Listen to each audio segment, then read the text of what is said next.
I will be bringing you the play-by-play, the analysis, and we're going to be looking at some numbers and some matchups all along the way. Should be a good time for one and all. As you can see at the bottom of your screen, these are our poor relegation Puma victims of the week. You see the Richmond Rhinos there, one of the great teams. Jesse Roach at the helm of that ship. And he had a great long run within the Perfect League. Finally succumbed this week. But tonight, we've got the Hammerheads and the Tamps. And anyone that has been following these streams knows that these are familiar faces. We have done, I believe, 2 different World Series featuring Tech's Hammerheads. And we're going to do a third. And we also had a World Series with the Miami Tamps on it. So this is their second time. So someone's getting their first Perfect League championship tonight. And it's going to be someone who's earned it through traversing the very difficult path that is a Perfect League playoff more than once to make it to the dance. You guys still getting an echo, or are we good now? I think we should be good. I'll wait for someone to confirm it in the chat before I continue yelling at you. Echo fixed. Very good. Thank you very much, Angered Unicorn. All right, so let's break down our matchup tonight. Let's start with the Miami Tamps. They were the first team to qualify for this World Series, and we will start by looking at them. And the way that we like to look at these teams is first look at run scoring. How many runs do they score? How many runs do they allow? And what does that tell us about their team? With Miami here, we see they are the 8th best run scoring team within the conference. There are 20 teams within the conference, so that tells you they're slightly above average in that context. From a run prevention perspective, they're 11th. So again, right at that average line mark there. Pretty average, scoring pretty average in preventing. If you look at the defense, which plays a strong part in how well you are able to succeed in run prevention, the defense is where this team struggled a bit. So negative 22 ZR as a team, and then a defensive efficiency at .684, which is a metric that tracks of all balls in play, how many do your defenders get to. And once you see yourself dipping well below 70%, like you see here, you know you're going to be behind the curve for some of the other teams. From a home road perspective, this team was better at home, which is pretty typical. 543 at home, but held their own on the road as well, winning over 50% of their games at 41-40. From a ballpark perspective, we have a mostly neutral build here. Slight variance where lefties get a little bit more average than righties. Same can be said for home runs. But for all intents and purposes, if I were managing for this ballpark, I would treat this as a neutral stadium. Players. So what are the player decisions that we see the Tamps making that stand out as interesting? So we have Jackie Robinson at second every day. It's not something you see as much today as you used to. And it likely has a lot to do with some of the defensive metrics that we looked at, which suggests that this team leaves some runs on the table, so to speak, from a run prevention perspective. We also have Stan Musial DHing versus right-handed pitching, which is going to force Cobb into the field. And when Cobb is forced into the field, that's another subpar defender by Perfect League standards. So that's likely another contributing factor in the overall team defense metrics. We also see that Ozzie Smith was platooned. So Smith, while he's in both lineups on your screen right now, during the season it appears as if he was platooned to prioritize starts versus right-hand pitching, whereas those starts versus left-hand pitching went the way of Cal Ripken. Pitching. And the way that I like to look at pitching is not necessarily how the team is lined up right now here for the playoffs, but rather try to decode based on games started as well as innings pitched. So from a game started perspective, this right here is a traditional 5 horses deployment. lined up 5 guys and more or less started them all season long. And those 5 horses here are Pedro, Maddox, Spawn, Walter Johnson, and Roger Clemens. Here in the playoffs, Clemens has been moved to the bullpen. The other 4 guys have retained their starting roles. We also see that we've got a new Chris Sale.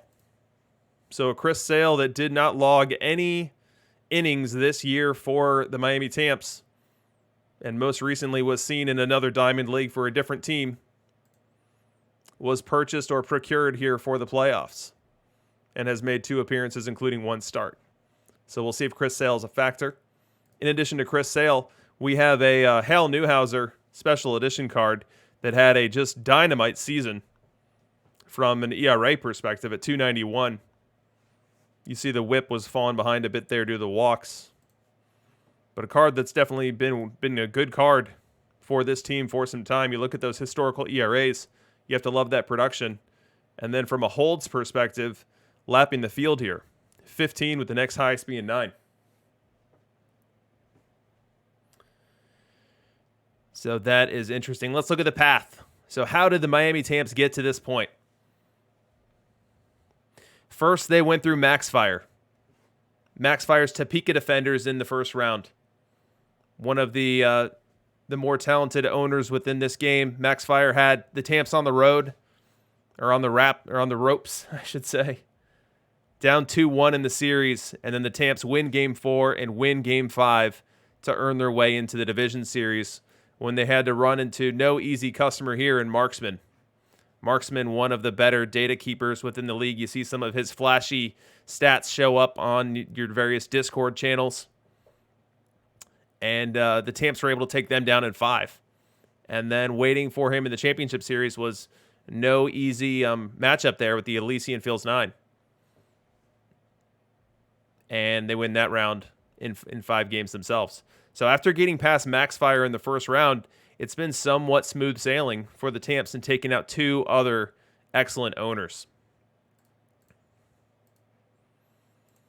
Let's look at the Miami team history. So this is their 7th season within the Perfect League, their 3rd opportunity here in the playoffs, and they are seeking their first ring. What I find interesting here is that they've got an incredible track record in getting back to perfect. So relegated in 2057 from perfect. 2058, they win their Diamond League, they get placed in. 2059, relegated again. 2060, they win their Diamond League. And they're back in perfect again. It is no easy task once you meet the relegation Puma to bounce right back. And Miami's done a great job of that. All right, let's jump over to Tech as we've got 10 minutes before our Game 1 sim will come in. Where are my Ottawa Hammerheads? There they are. All right, we'll follow the same path here. So from a run scoring perspective, Tech's team here, only 701 runs scored, 16th in the conference. That means there's only 4 teams worse at scoring runs than the Hammerheads here. From a run prevention perspective, however, Tech only gave up 690. So positive run differential and really strong performance from a defensive perspective, from a run prevention perspective, and that was the hallmark of this team for this season. Defensively, which is very different than the Miami Tamps, you see a very, very strong ZR rating here for Tech at 10.9, and then a defensive efficiency approaching that 70% mark, which we talked about. From a home-road split, we actually have inverse splits here. At home, we've got Tech under 500, 40 and 41. And on the road, picking up 43 wins. From a month-to-month perspective, nothing really stands out here. Really, it was a May that opened the door for Tech to be in the conversation for the playoffs, and some pretty even play throughout the rest of the year to make it in. As we look at where these teams line up within their respective conferences, Tech was the last team in, and then the Tamps were the second to last team in that conference. So a couple of wild card teams trying to win themselves a title tonight.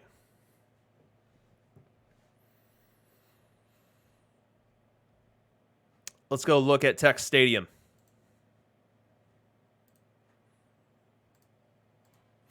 So this ballpark is entirely neutral in every way, and we've seen it now on 3 different streams. It's a beautiful Rogers Center. We'll play there again tonight. From a player utilization perspective, this stuck out as pretty interesting to me. So you see that Tech is not deploying Ty Cobb every game. He's not deploying Tony Gwynn every game. And that is, I would argue, the exception and not the rule within Perfect League. Cobb and Gwynn are more or less locked in there for most teams you look at. And here you see Tech getting some nuance into that decision. And I mean, frankly, his Gwynn had a terrible season. So maybe he was pivoting off of performance there. But Cobb put up big numbers there, only 511 plate appearances. That's somewhat low for him, who normally comes in around that 700 mark. The players that did play every day were Hornsby and Mays. We see an appearance of our new Knapp card here. In short sample, 218 plate appearances, put up a very solid 116 OPS plus, and looks like got an opportunity to train a little bit at third base and shortstop.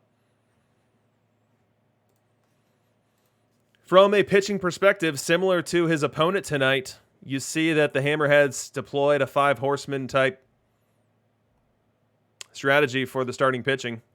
And the 5 pitchers are Walter Johnson, Pedro, Maddox, Spawn, and Seaver, with Seaver being the one moving to the pen, similar to Clemens on the Miami roster. And then from a bullpen perspective, you have a very traditional alignment here of a bunch of on-meta pieces, with Rivera as your closer, Hoffman and Price pairing up to do the setup duty, with Hoffman having a pretty rough season there, an ERA over 5.5, and then middle relief littered with high stuff arms.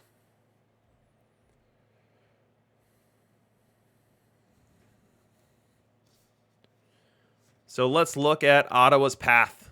How did Ottawa get here? Well, they swept the Pack Freaks in round 1, and then in round 2, only took them 5 to get through the Cleveland Fossils. And then round 3, only took them 5 to get through the Sandmen.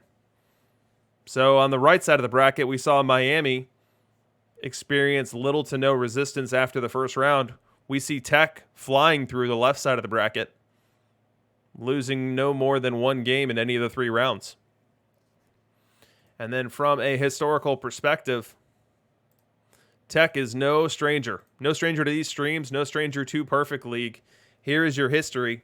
This is Tech's 14th season within the Perfect League, his 8th opportunity within the playoffs.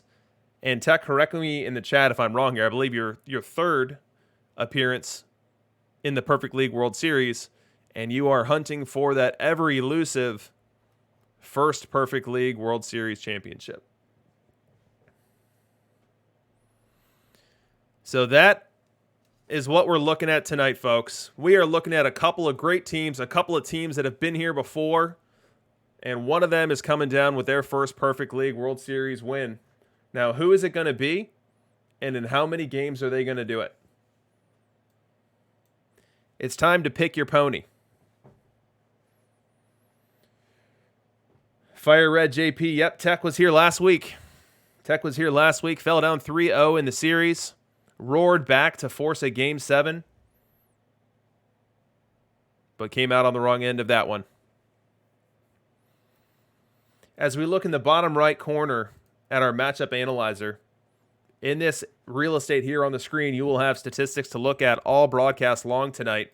And the first graphic I have for you is comparing, this is the wrong season. This is 2060 data. We need to get 2061 in here. So that's last year's numbers. Let's get this year's numbers in here. There we go.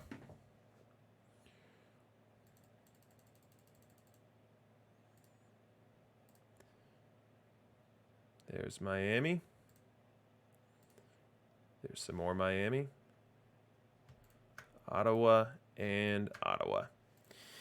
So here is the matchup between the two teams as they appear bumped up right next to one another. Miami getting the nod there offensively with better average OBP, slug, and OPS, whereas Ottawa stands out for their 2 percentage point play percent defensively. And then on the pitching side of things, Ottawa carrying most of those statistics, with both of them on the lower end of the spectrum from a favorable matchup perspective. Let's see what we've got in the chat. We've got TJ, Emmett taking Tekken 6. API's got Tekken 6. Meme Lord Tekken 7. MDub Tekken 5. A lot of tech. We have yet to have someone go on the other side, unless I've missed it. So Miami's got some bulletin board material as the entire world is picking against them tonight. Ice-T now throwing down Tech in 4. And Gabagoo Luigi encouraging both teams to have a good time. There we go. We got someone to jump on the Miami bandwagon, and it was Max Fire, who was eliminated by Miami. He's taking Tamps in 5, which is the same number of games that the Tamps took to dispatch him in the first round. All right, so a couple minutes until we have our Game 1 sim. Let's use it to look at our expected matchups here in Game 1. And before I do that, let's go ahead and get a refresh to this sim here so that we know the rest situation. There we go. So when I do this, I won't disappear for you guys.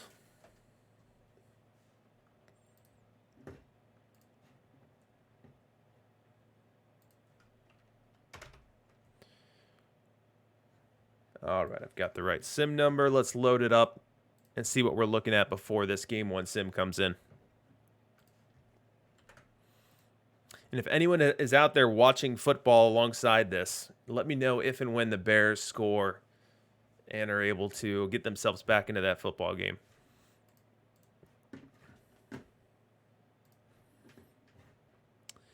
All right. So, beautiful. Ottawa advertising Walter Johnson, the Tamps advertising Warren Spahn. Let's take a look at our rest situation here for each team. How rested are their bullpens as they enter in this 7-game gauntlet of a series? So Ottawa, mostly rested here. From a starting pitcher perspective, that's really where their hands are tied. Pretty much forced into Walter Johnson unless they're going to go off script and start someone they haven't started all year. So odds are we see Johnson in 1 and then Spahn in 2. Although Seaver will be rested enough to come in. And then on the Miami side, from a pitching perspective, you've got more options here. You've got Walter and Spahn ready to go in Game 1.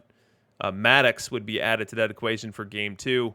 So we'll see how they elect to deploy their starters, in addition to a full complement of relief pitchers being at the ready.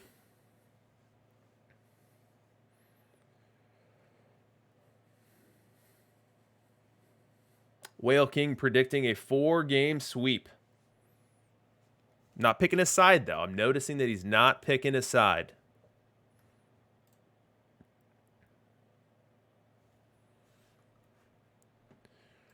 All right, we should be ready to rock and roll here with our Game 1 sim in the next minute or two, as people expect Tech to pull down his first Perfect League championship in 3 or 4 tries here against the Miami Tamps tonight.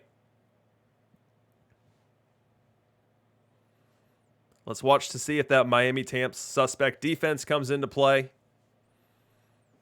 Let's see if the Ottawa Hammerheads Gwyn can heat up here in the playoffs after what is one of the more rough seasons I've ever seen from a Gwyn in Perfect League. Sim is in. Reports are that the sim is in, so let me go ahead, hide up the screen, and we'll get this baby started.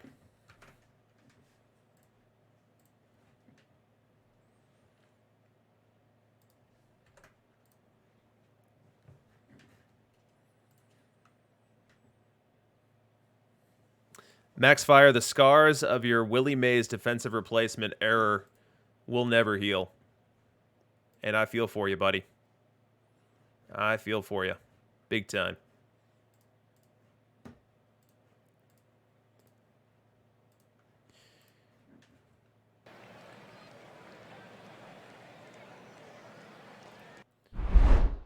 All right, we are loading up here.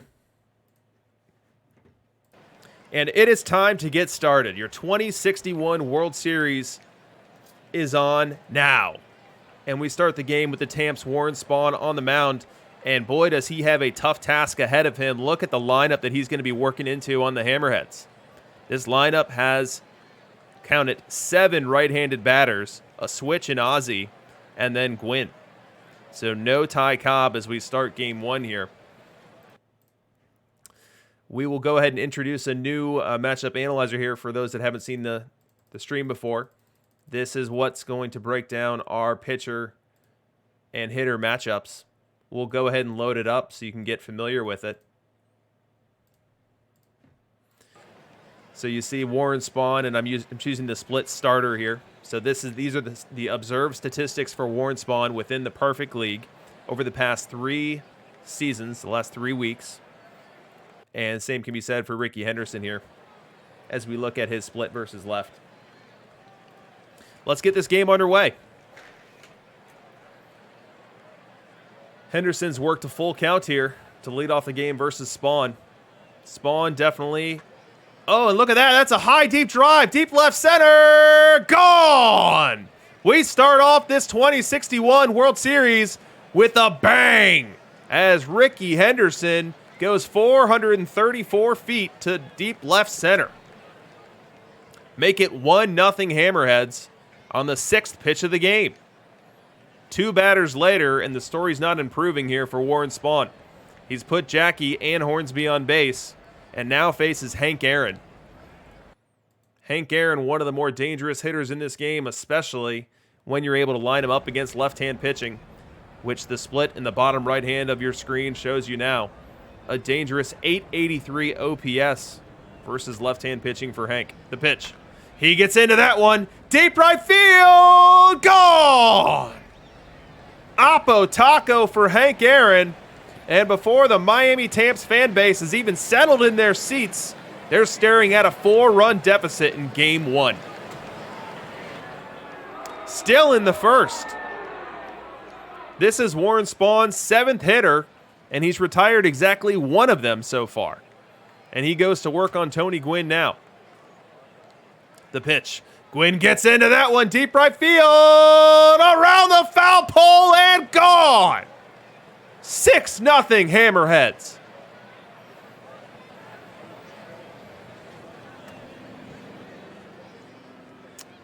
And we fast forward all the way to the 9th. I don't know that I've ever seen a warp speed fast forward like that in our sim engine here.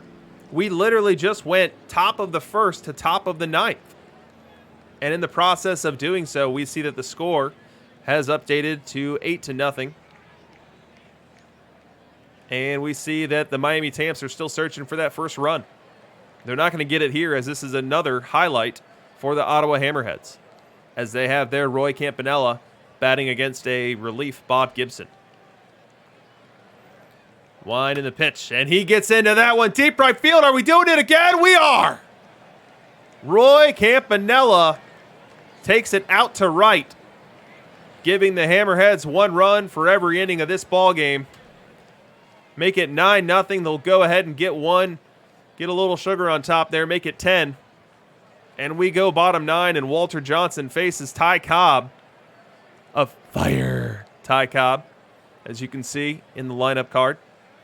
But Ty Cobb's going to have a hard time hitting a 10-run homer here with 2 outs in the 9th. Wind in the pitch. Swing and a miss. Strike 3. Hammerheads come out in game 1 with a dominant 10-0 victory. We knew Spahn could have trouble with that righty-heavy lineup, and boy did he. Let's go to the box score to see what it looked like. We'll start with Spahn. 7 batters faced by Spahn. He gave up 6 hits, 3 homers. That is a brutal, brutal appearance to start a World Series. And what it also does is it gums up your bullpen. Because to pick up the pieces of that mess, Chris Sale had to come in and throw 54 pitches. Then give way to Roger Clemens to throw 51. Then give way to Bob Gibson to throw 50.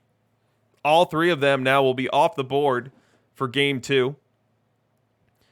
and depending on their stamina recovery, might not be really welcome to pitch in Game 3 after a couple days off. So definitely a rough development there for Miami. Now for Tech, we see that that he played with the opener-follower mechanic here. David Price opens the game, goes 3 batters. Clean first inning, strikes out 2 of the 3. And then comes in Walter Johnson to go 8 innings strong. 8 innings, only giving up 3 hits, didn't walk anyone. Clearly didn't give up any runs, striking out 9. From an offensive perspective, it was pretty much a party for everyone not named Ozzie Smith and Willie Mays, although Mays contributed a couple walks and Ozzie had 1 himself. Big damage being done by Hank Aaron as he picked up 3 ribbies. Aaron had that 3-run homer in the first inning. We also see Gwynn with 3 runs batted in of his own. So let's take a look at the bullpen rest situation. We know Miami was coming in pretty well rested, so likely able to absorb the hit to the pen arms. But definitely not what you want in that Game 1. So as we go into Game 2, they can choose between throwing out Walter or Maddox, currently lined up for Walter. And then from a bullpen perspective, between Feller, Hoffman, Newhouser, Price, and Rivera, should have no problem getting however many outs are needed, as long as they don't have another total epic collapse in the first inning. So let's go ahead and update our score bug in the top right corner to give Game 1 to Ottawa.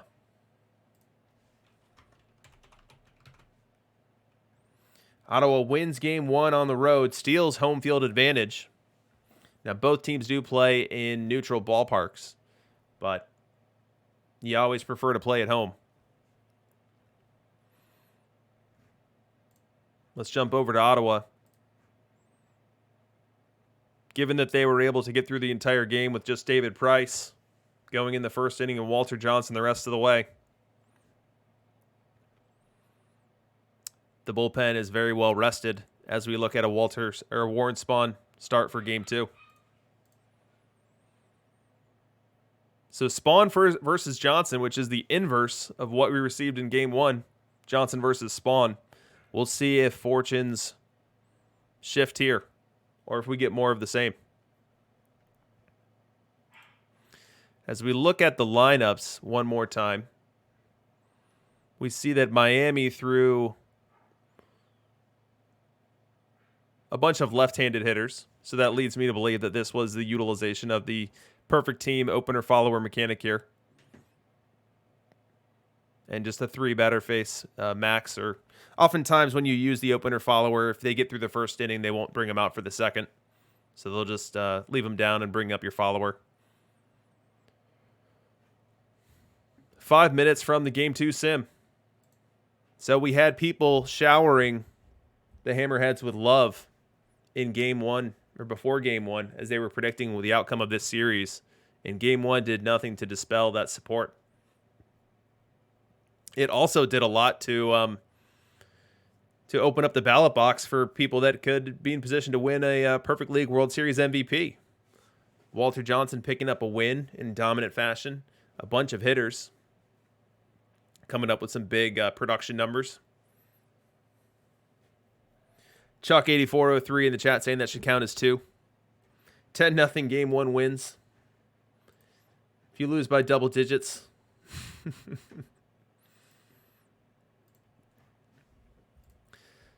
So we didn't get too much heavy utilization of our matchup analyzer in the bottom right corner.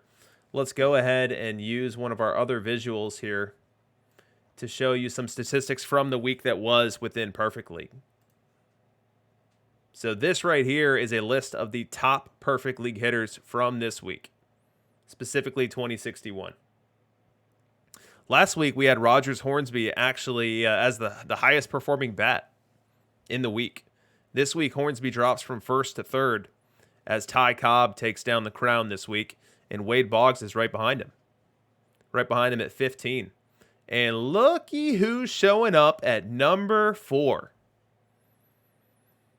Number 4 is Barry Bonds. Brand new Barry Bonds.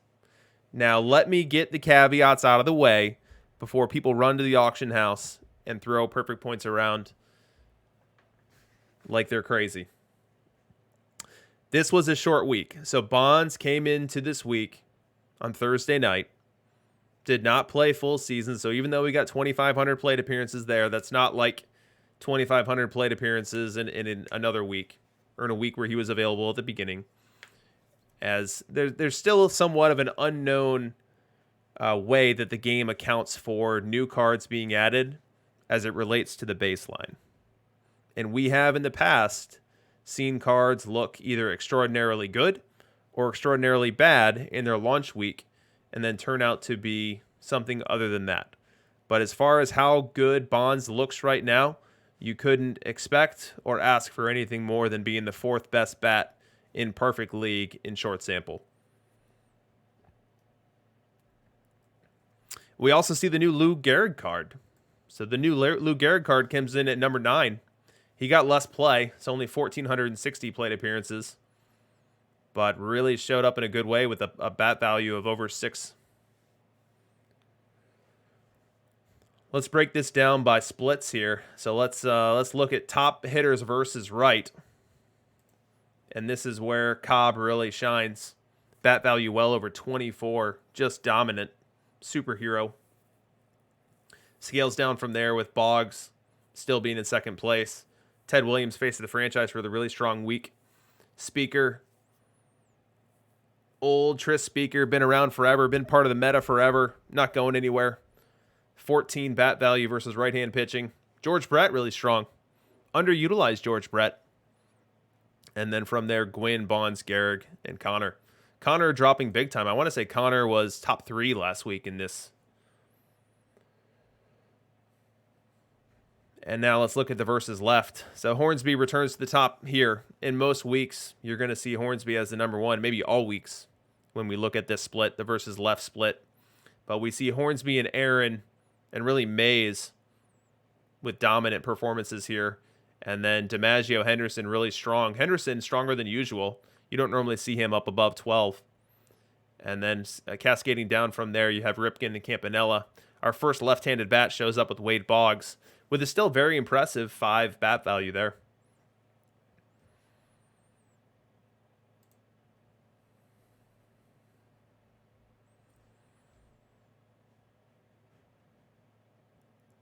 So these are your perfect league statistics for the week. Let's just isolate by infielders here, just because I always like looking at Mark Belanger and Ozzie Smith. So Belanger, as per usual, is going to come in with the worst bat. Negative 54 bat value here. Ozzie, better than him. Not a ton better than him, but definitely better at negative 32. We see the newer Brooks Robinson card here at 18, negative 18. So I'll let you guys chew on that while I go try to pull down our latest sim.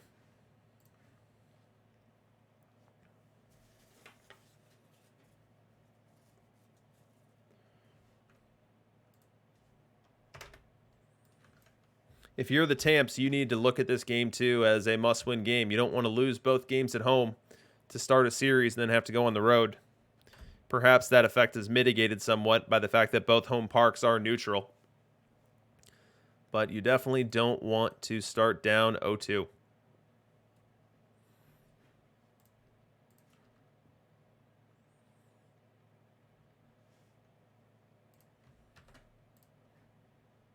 Now, if we recall from our open, the Hammerheads were actually better on the road. I would doubt how sustainable or repeatable that number is. But that was the fact of what we saw in the season itself. Sim's still not in for me.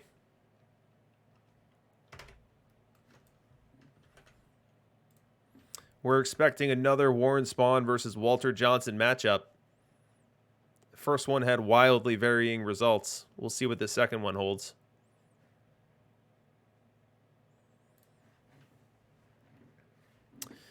Emmett in the chat saying the sim just came in. I'll try to load it up one more time and see if I can't get it to come back for me.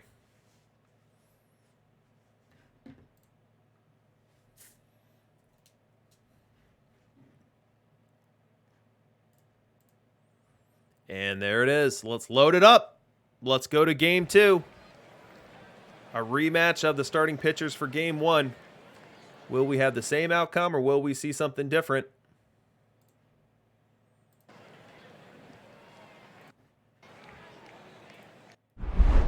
And welcome back. Now we're seeing within these lineup cards, we're seeing some fire popping up. We have Ty Cobb hot, Joe Mauer hot for the Tamps. We have Pudge and Ozzy hot for the Hammerheads, with Ty Cobb showing up as cold. We'll see if any of that is a factor here as we get this game started. Tamps Walter Johnson on the hill. 1-2 count.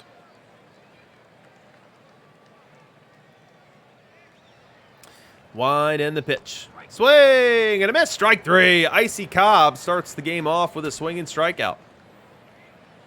We now do a little fast forward. It's not a 9-inning fast forward like yesterday or like game 1, but we do go top 3. And we've got leading off this inning, we've got fire. Ozzy for the Ottawa Hammerheads. 2-1 count on him, the pitch. Ozzy gets into one. He splits the gap. On his way to second, will he try for 3? He's going to stop there with a leadoff double. And the Hammerheads are in business as they look to take an early lead here in game 2. They won't. So Ozzy gets that leadoff double. And then Cobb, Robinson, and Gwynn, through some form or fashion, don't get the job done. And we go bottom 3. Now it's the Tamps' turn. They've got Jackie on third. They've got one away. And they've got fire. Cobb at the plate.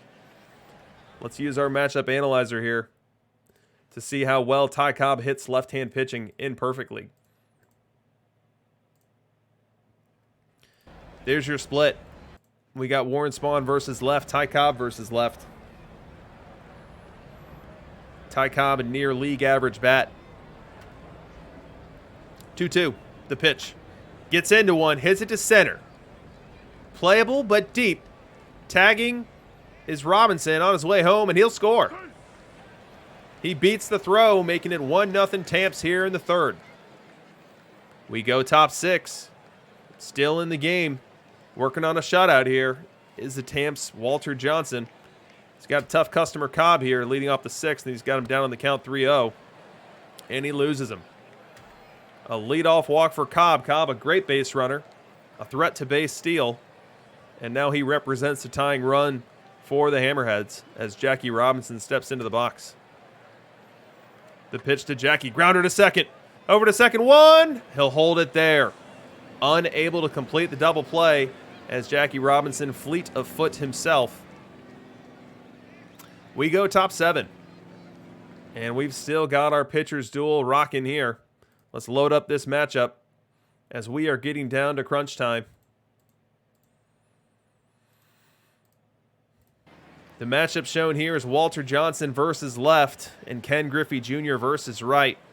Griffey, known as a great defender with world-class range out in center field from a bat perspective versus right-hand pitching at least. He brings a punch in his bat as well.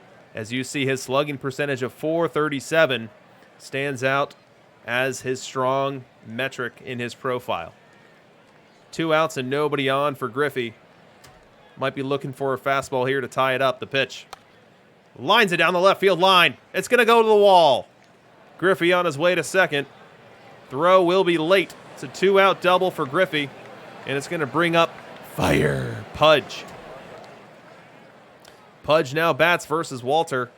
Now Walter's somewhat weak versus left. You see his profile get a lot greener versus right.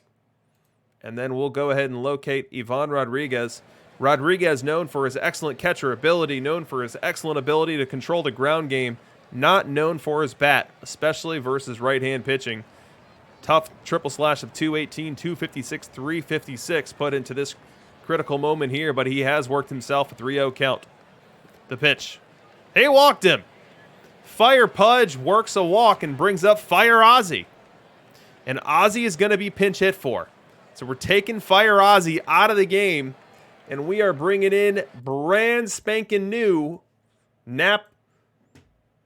Now, I learned how to pronounce this on Thursday, and I've already lost it. Lawsaway? Lawsaway? Phonetically, I just want to say LaJoy, but I know that I'm going to get heat in the chat. Well, anyways, Nap is up, and I've pulled up his split. I pulled up the performance that we've observed within Perfect League in his small sample, 1,200 plate appearances, and he's got a profile that's coming across average and slug heavy. His versus right bat value just underwater at -5, and he bats here in a very big moment. 1-0 count, the pitch. Grounded to third, deep in the hole. Fields it, long throw to first, in time. Walter Johnson gets out of that jam, getting LaJoy, or Lawsaway.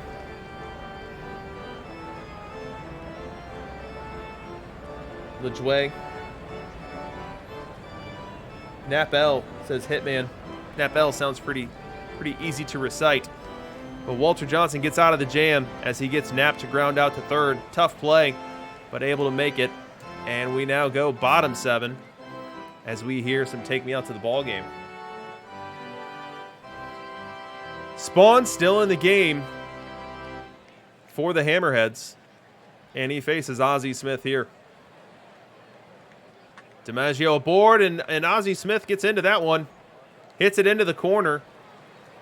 DiMaggio heading to third. He'll stop there, and Ozzie Smith's got himself a double. So we've seen Ozzie in a couple different highlights today. He comes through there for the Tamps as they look to add to their lead.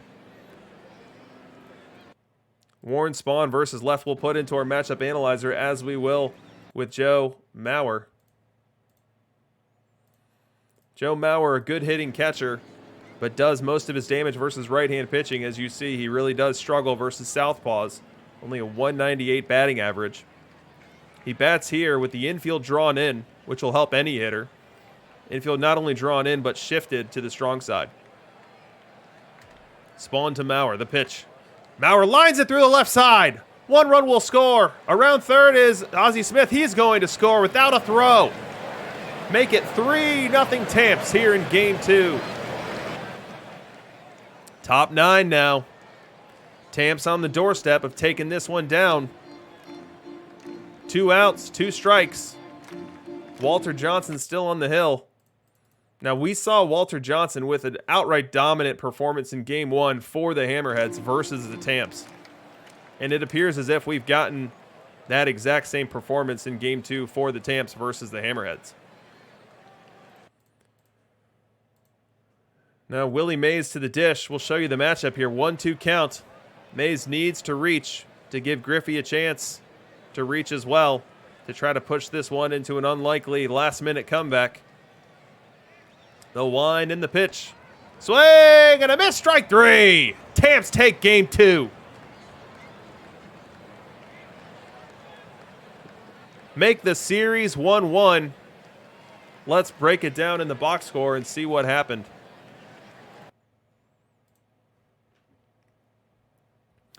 And look at that. Almost mirror performances. So the Ottawa Walter Johnson went 8 dominant scoreless innings in Game 1, and now the Miami one returning the favor with a 9-inning shutout in Game 2, striking out 11. Working around 6 base runners over the course of the game. Just absolute put the team on your back type performance there for that Walter Johnson. Now for Ottawa, his Spawn did better. His Spawn did not get knocked out of the game after 7 batters. His Spawn did not give up 3 homers. In fact, he didn't give up any homers. Gives up an unearned run off of an Ozzie Smith error, but more or less a solid performance. Dancing around non-base runners to only allow 2 earned. And then Feller coming in to cap it. The series now shifts. The series will shift to Ottawa. As I'll update my score bug here. With Miami taking Game 2.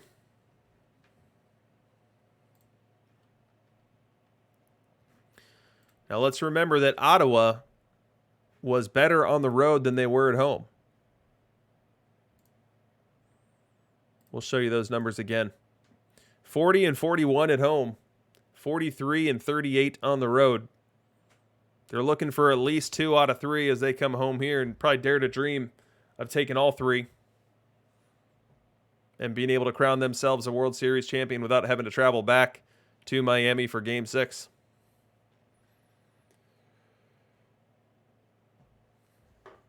As Tech says in the chat, now we get to see a beautiful stadium. I do like it when people have the customized home stadiums. Now, I have not messed with it myself to give myself one. But for the purposes of these broadcasts, I love it when we get something cool to look at. I know Free Day Brown has a really unique looking one. We got to see his a couple weeks back. Tech, you're here every week. We get to see your stadium. I don't know how difficult it is to change that. Maybe it's easy, maybe it's hard. I don't know. Maybe Tech, you can share in the chat. But it certainly adds color and character to these broadcasts, having a unique backdrop.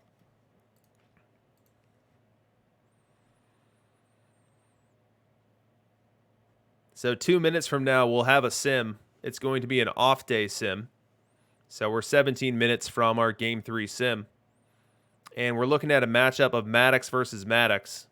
Now let's look at which version of Maddox it is. It'll be face of the franchise for Miami, as well as face of the franchise for Ottawa. A couple of good whale cards battling up against one another if the Maddox v. Maddox matchup happens as planned. In the chat, we've got Tech and Lowry saying it's very easy. They've got models for all Major League Baseball stadiums and a few defaults. Yuka also saying it's easy. Balam Ben Bang Jang, a mouthful, but also saying that it's easy. Fabtron looking to Tech to bring the championship and bring that 8-inch beautiful trophy to Canada. For anyone that is unaware, this is what the 8-inch trophy looks like. This is what the winners of the Perfect League World Series get. Let me make it so you can see the logo. Very nice piece of hardware. The aspiration of every Perfect League manager. Yeah, Chuck's got a good point. I should change my my home park to Wrigley. That'd be cool. If I ever make it to a stream again, it'd be fun to broadcast it there. Fabtron asking if you can drink out of the trophy. The answer would be no. There's no inside. Pretty solid.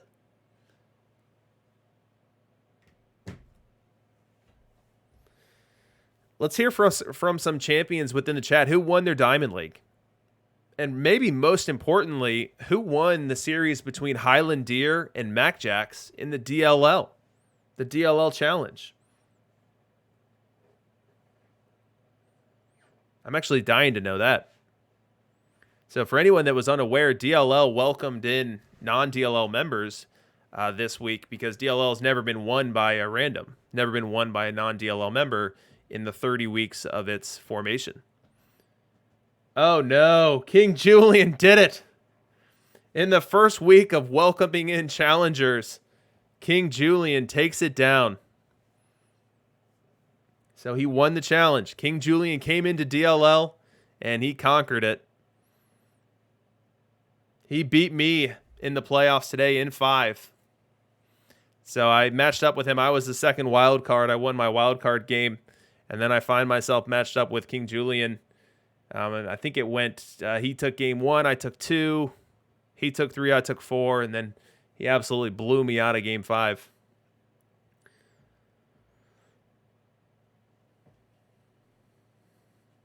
So tough development for DLL and the air of superiority we like to exude.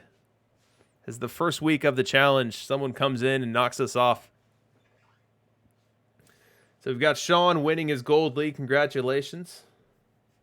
See if I missed anyone else sharing that they won. Yuka didn't get relegated. That's a big win. Oh, Caprine Assassin lost their World Series in 6. Sorry to hear it. Sorry to hear it. All right, we've got a sim in. Let's go ahead and load it up.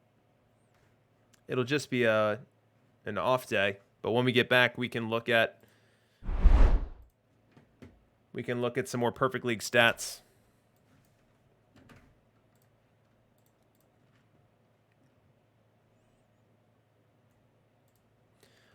Diamond League winners of today are relegation Puma victims of tomorrow. But there's no shame in being caught by the Puma. Today you experience the promotion Panther, and next Sunday you try to avoid the relegation Puma. Doom made playoffs in Diamond. Congratulations to you. Oh, Ariba. Wild card team gets to the Diamond World Series and loses in 7. So it's excellent to get there and to get deep. But crushing that you have to go home after that long of a battle. Hubert Farnsworth with a 106 loss season in his first and maybe only season in Diamond. You'll get back. You'll get back. You go to gold and then come back even stronger.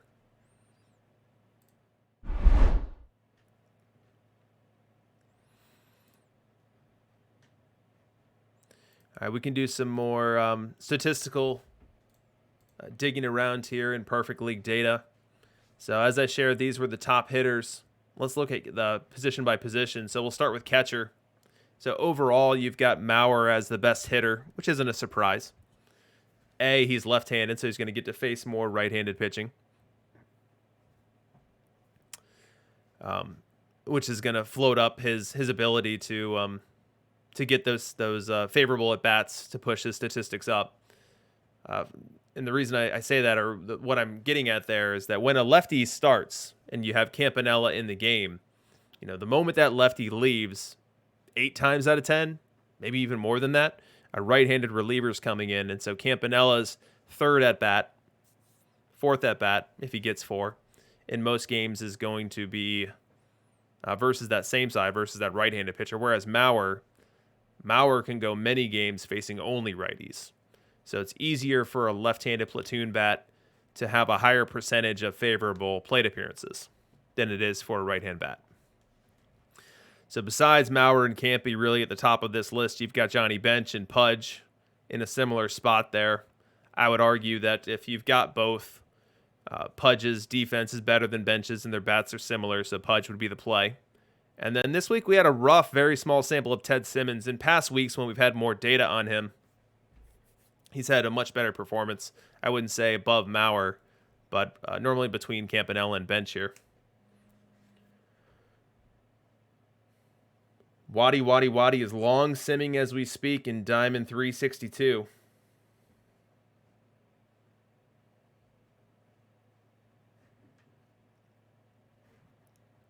So let's look at these splits versus right and versus left, still for the catcher position. So Maurer, once we go versus right, he basically gets to be a league average bat. And so being a league average bat from the catcher position is extremely strong.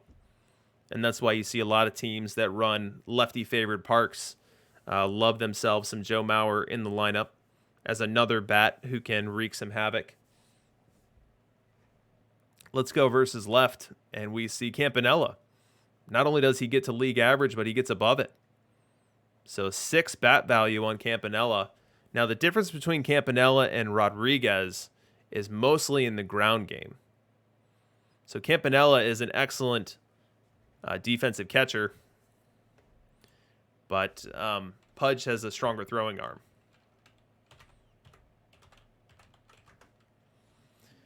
So if we look at Pudge Rodriguez here, we see his catcher ability 102, catcher arm 105.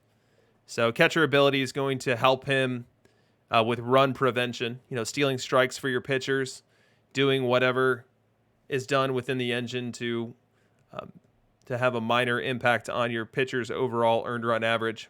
And then catcher arm is going to be how well he controls the ground game, how well he can pounce on that ball in front of the plate and throw out the runner trying to get an infield hit.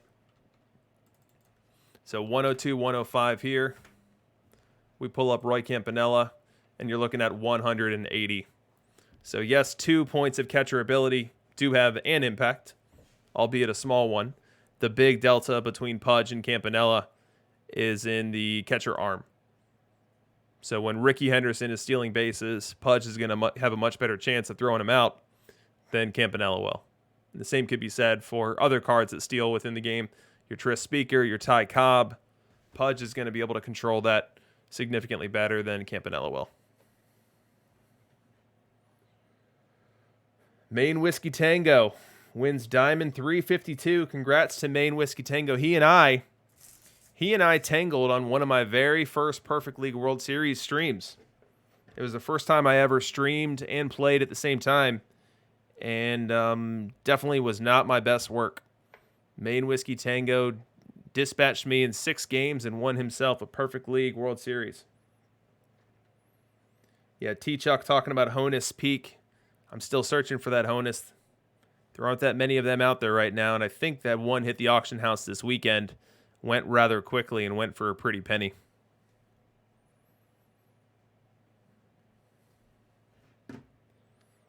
Walnut asking me what I've done today. Yeah, I lost to King Julian. I contributed to the desecration of the DLL as King Julian comes in there and wins it on the first week of the challenge.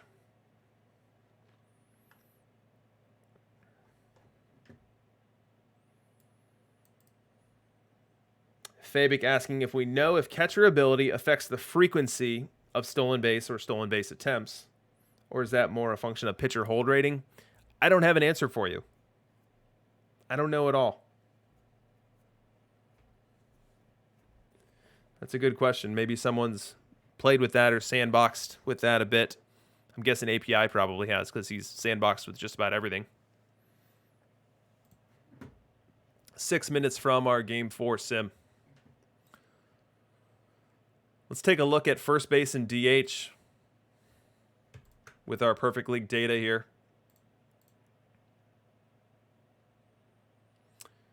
So what I've got here is overall stats. So Wade Boggs with a huge season in Perfect League this week. This 2,100 plate appearance sample is for the Wade Boggs that are in the league that were set to either DH or first base as their position.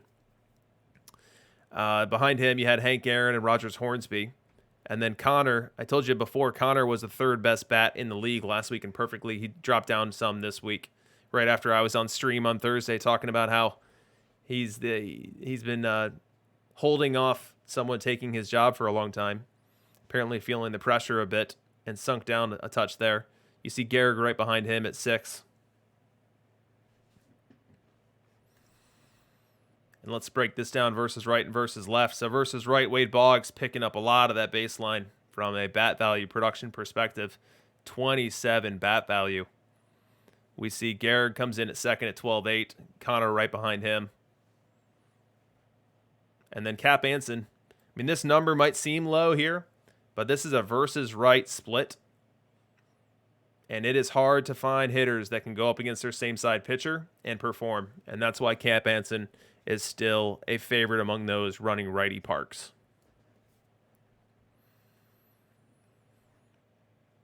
Let's go versus left here. And here Rogers Hornsby jumps off the page. 33 bat value on a short sample here with Cap Anson well behind him, but in 2nd place at 4.79. Boggs had a solid week of same side hitting, 4.16. Much better than Connor's -6 or Pete Rose's -16.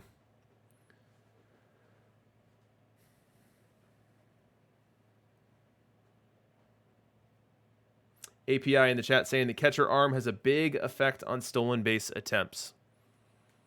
Meaning if Pudge is back there, people will test you less frequently than if Campanella or if Mauer is back there.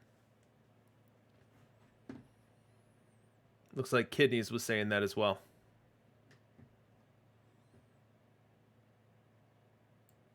Dishnet saying that Mitch Trubisky currently winning Nickelodeon's MVP award. I don't know what's going on in the game for that to be true, but that is the shock of a lifetime. All right, 3 minutes to the sim. And we will have our Game 3 underway. We had some Ottawa Hammerheads in 4 predictions that have already gone the way of the Dodo Bird and are off the board. We had some people picking them in 5 as well. We also had Maxfire picking the Tamps in 5. So some of those predictions will go by the wayside depending on the outcome of this game. And do notice after we refreshed our sim and Pedro got an extra day of rest, both teams now are scheduled to have Maddox on the hill. So this series is setting up to be an interesting one. Game 1 was Johnson versus Spawn. Game 2 was Johnson versus Spawn. Game 3 is Pedro v. Pedro. Game 4 is Face of the Franchise Maddox versus Face of the Franchise Maddox. And then we're going to do it all over again. 5 Spawn v. Johnson if needed. 6 Spawn v. Johnson if needed. And then, boy, oh boy, if we get there, Game 7 would be a Pedro v. Pedro for all the marbles. Lipitor Kid asking if anyone's ever gone back-to-back in Perfect League. The answer to that is yes. It's one person. Mac Jax won two titles in 2 weeks. Goes back-to-back in addition to winning a third later on down the road. I want to say 6, 7, 8 weeks later. So it has been done. And now I believe this is the second time that someone has made it to the Perfect League World Series in back-to-back weeks. And that being done by the Ottawa Hammerheads. I don't know that that had been done before Mac Jax did it. Yuka going on the record with a very scorching hot take, saying that Pedro is going to win this game. Not sure where she's getting that information, but really stepping out onto a branch on that one.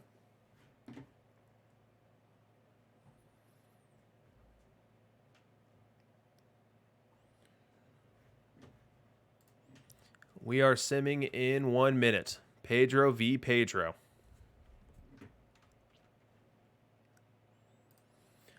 Let's get things ready on my end so that we can walk right into that next sim.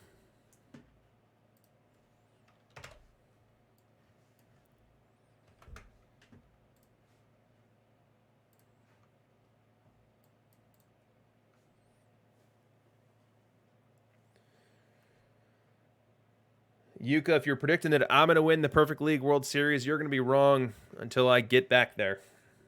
Until I get into the Perfect League. I've now been toiling away in the DLL for 8 straight weeks since my relegation Puma visit and have not been able to get back despite my best efforts.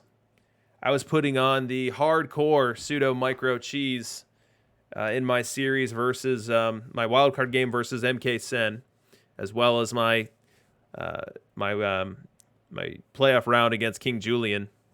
To no avail. Longhorn asking me why I don't step up my game. I think that I'm a has-been. I'm washed up. I peaked too early. I should have retired when I was ahead.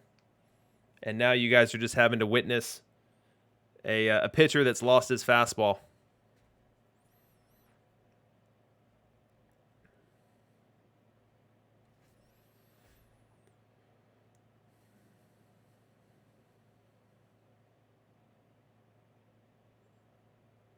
Lefty to lefty pseudo. Shared by none other than Wait Till Next Year, who's going to be my next guest on my Tuesday show, which is where we have an opportunity to talk to people within the community, learn how they play the game, why they play the game, what makes them tick, and the ever important question of why not a 79?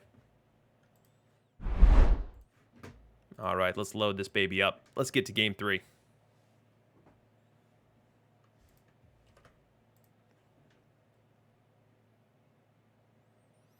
I think Tohan's onto something there. You move up to the broadcast booth when you no longer can get it done on the field. And that is me. All right, we've got our Game 3 sim.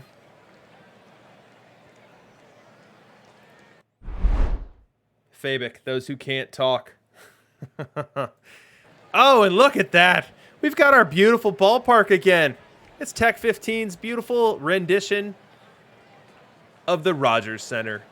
And we've got Pedro on the hill. So assuming we have Pedro on both sides, I have no reason to believe that we won't. Let's look at the two lineups that he's going to be facing into. So the Tamps are going with 3 right-handed batters.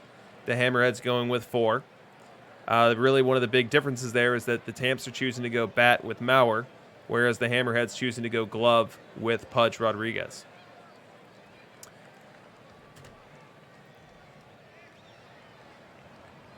I mean, the Hammerheads don't have Mauer on the team, so it's hard to put him in the lineup when you don't have him on the team. But from a lineup perspective, that's one of the big deviations here.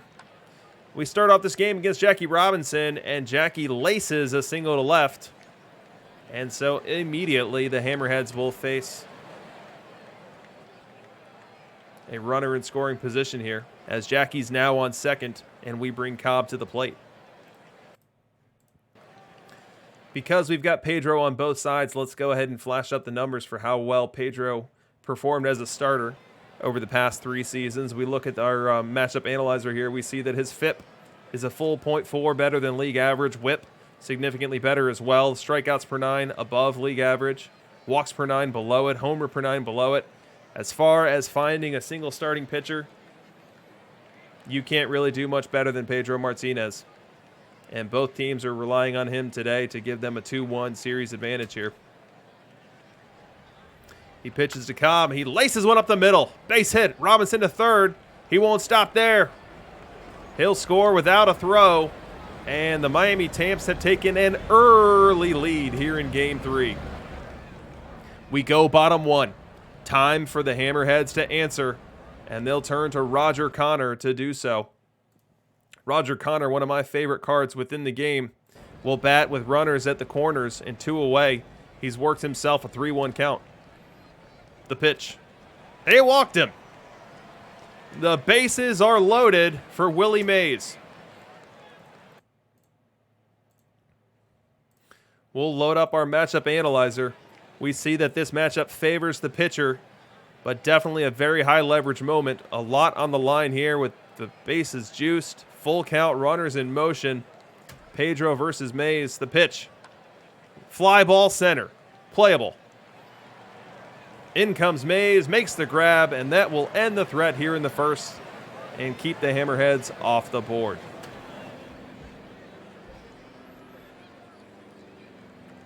We go bottom 2 now. Bring up Ken Griffey Jr. to lead off this inning. 1-0 count on him. The pitch. Griffey gets into one. High and deep. That ball's out of here. That's our first home run for the home team, I believe, in this series, which gives us an opportunity to break out some indoor fireworks and really hear those fans get loud and happy. Ken Griffey Jr. goes deep to tie this game up. Bottom 5 now. Hammerheads with visions of taking the lead, still working against Pedro. At the plate will be Tony Gwynn. This matchup favors the hitter. Gwynn, an excellent hitter, both with average and on base. He'll bat with Jackie on first and nobody out. The pitch. Little looper, base hit up the middle. Jackie will get to second and stop there, and the Hammerheads have something cooking here in the 5th.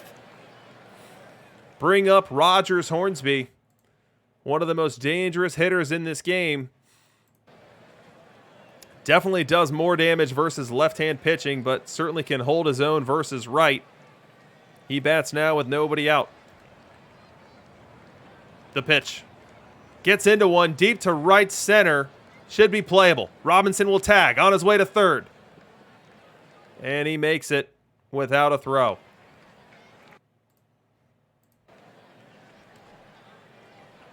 Next up, Roger Connor.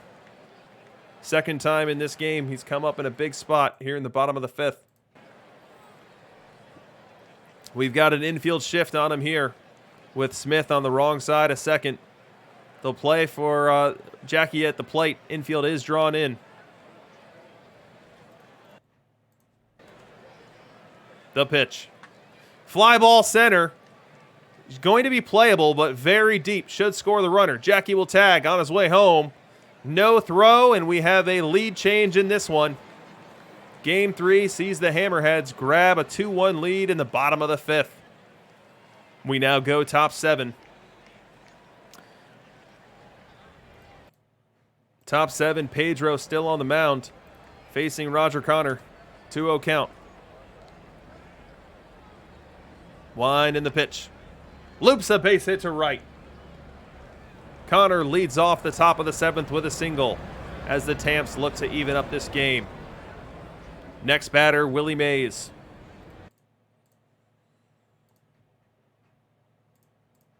This matchup favors the pitcher, but Willie Mays certainly known to produce against both sides with a near league average bat versus same side pitching. The pitch. Strike 3 called. Pedro with a big first out recorded via strikeout. Next batter's Joe Mauer. We talked about him at length during the break. Joe Mauer is the best hitting catcher in the game versus right-hand pitching. And that's the matchup we see here. Will he come through for the Tamps? Do notice, if you look in the box score over here, Joe is carrying the fire emoji. Can he tap into Fire Nation and come up with a big hit here in Game 3? Wind in the pitch. Swing and a miss. Strike 3. Pedro with another strikeout here in this one.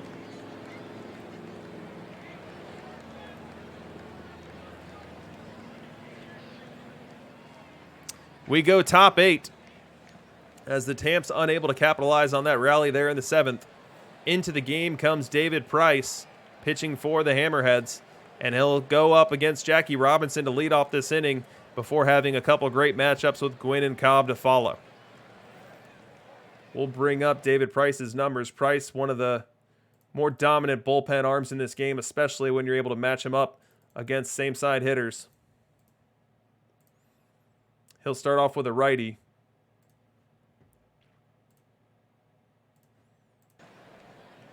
Two-two count on Robinson.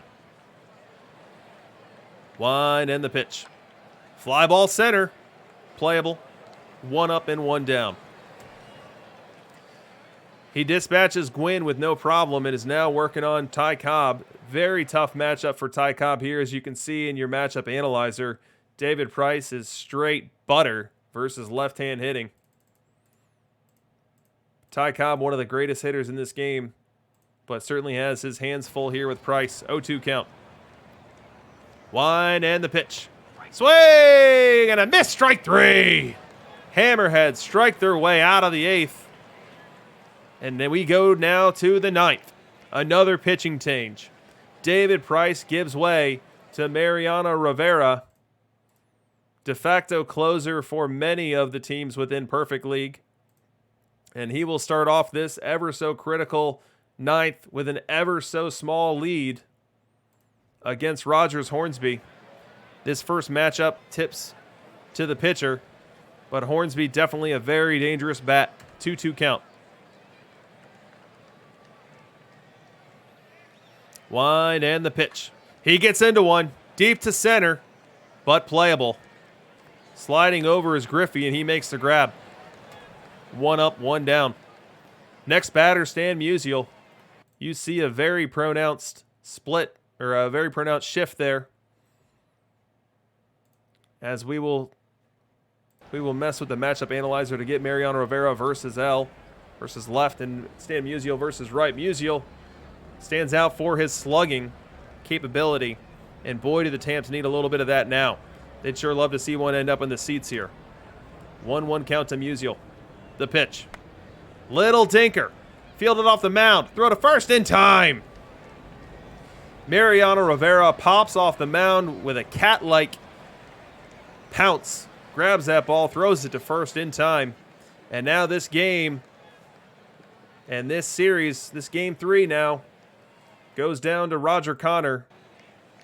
Needs to get aboard here to extend this game with Mays lurking on deck. 0-1 count the pitch. Fly ball center, hit well. Back to the track, but caught. That's going to do it. The Ottawa Hammerheads retain home field advantage, win Game 3 in a 2-1 nail-biter. Mariano Rivera able to come in and get the very tough save. going through Hornsby, Musial, and Connor as Ottawa snatches that 2-1 series lead.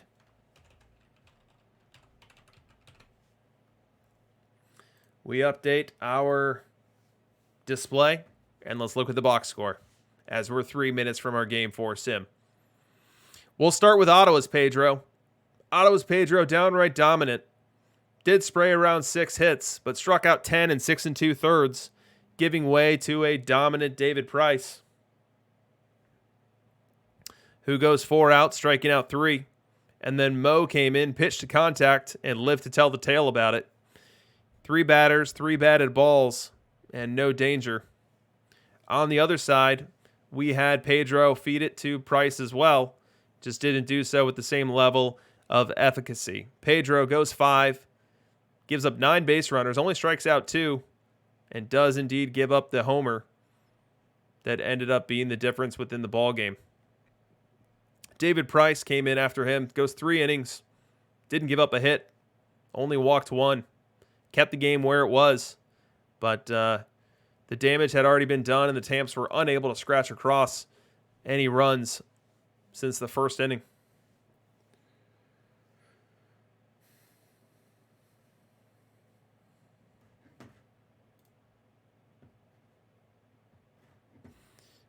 All right, 2 minutes to the sim.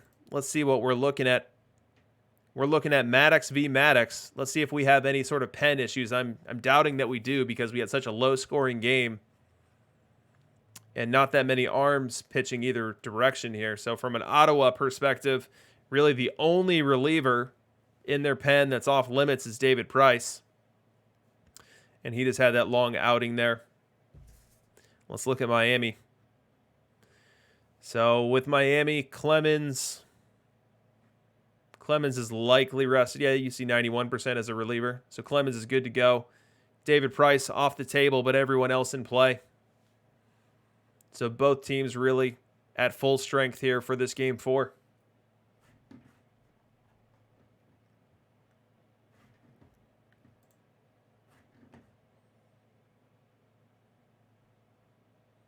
Every time I look at my perfect point allotment up there, I'm thinking about those diamond packs. Those diamond packs that are now just 10,000 perfect points. And ever so tempting. I wish there was a way. I wish there was a perfect team bank that I could just go hide my points in. So I wasn't a couple of clicks away from a bunch of diamond packs. All right, let's go ahead and go on BRP. And then grab our new sim.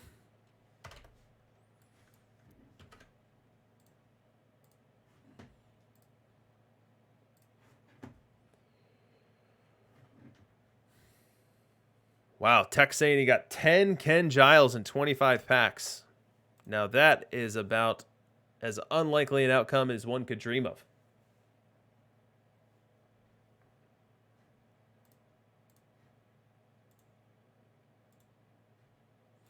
Sim not quite ready yet, so we'll let that marinate for another minute. T-Chuck saying that he thought he had an amazing return on a big diamond pack rip, but I think what we're seeing is that the prices of diamond level cards are on their way down because the market just got a huge jolt of supply. And when the supply goes up and the demand isn't too changed, the quantity of postseason hunters or new mission hunters probably aren't all that different than they were before the change. Then you've got a wild influx of diamond cards and demand not there to be able to keep prices propped up.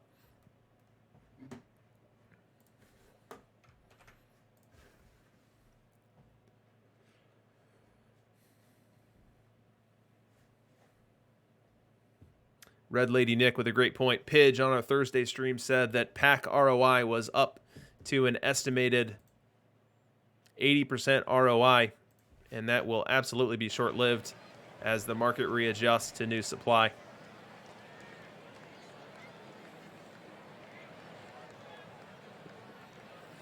All right, we are ready for Game 4. And we've got face of the franchise Greg Maddux on the hill for both teams. So let's look at his numbers. I like to do this almost on a weekly basis because people are always curious to compare the Maddai, the various Greg Maddai that exist within this game. So let's take a look here. Look in your matchup analyzer. So this is Greg Maddux face of the franchise. We'll do some toggle action for you here so we can compare him to the other Maddux. So we'll go ahead and click over to the 100 Maddux now. And what you see there is it's not a wild change. Face of the franchise is better from a fit perspective, from a whip perspective. Strikes out ever so slightly more, walks ever so slightly less. Home run rate right about even, but very, very similar cards. So identical, you'd think they were identical if you didn't know any better. And then as we compare that to Maddux SE, the 99 Maddux, which many people are still rocking, there you start to see some differentiation. Maddux SE, albeit in a very small sample here, not at that same caliber of card. All right, let's get this one underway. From a lineup perspective, my Ottawa and Miami lineups look very similar to what we saw last game for our Pedro v. Pedro. And we'll start off this game with Jackie Robinson. And this isn't Jackie SE, this is Jackie Robinson. Oh, it is. Okay, I stand corrected. I thought that was the Negro lead card art for a second. And Jackie lines this one down the left field line. It's going all the way to the wall. Jackie's got great speed. He's on his way to second. He will stand up there and lead off this game with a stand-up double.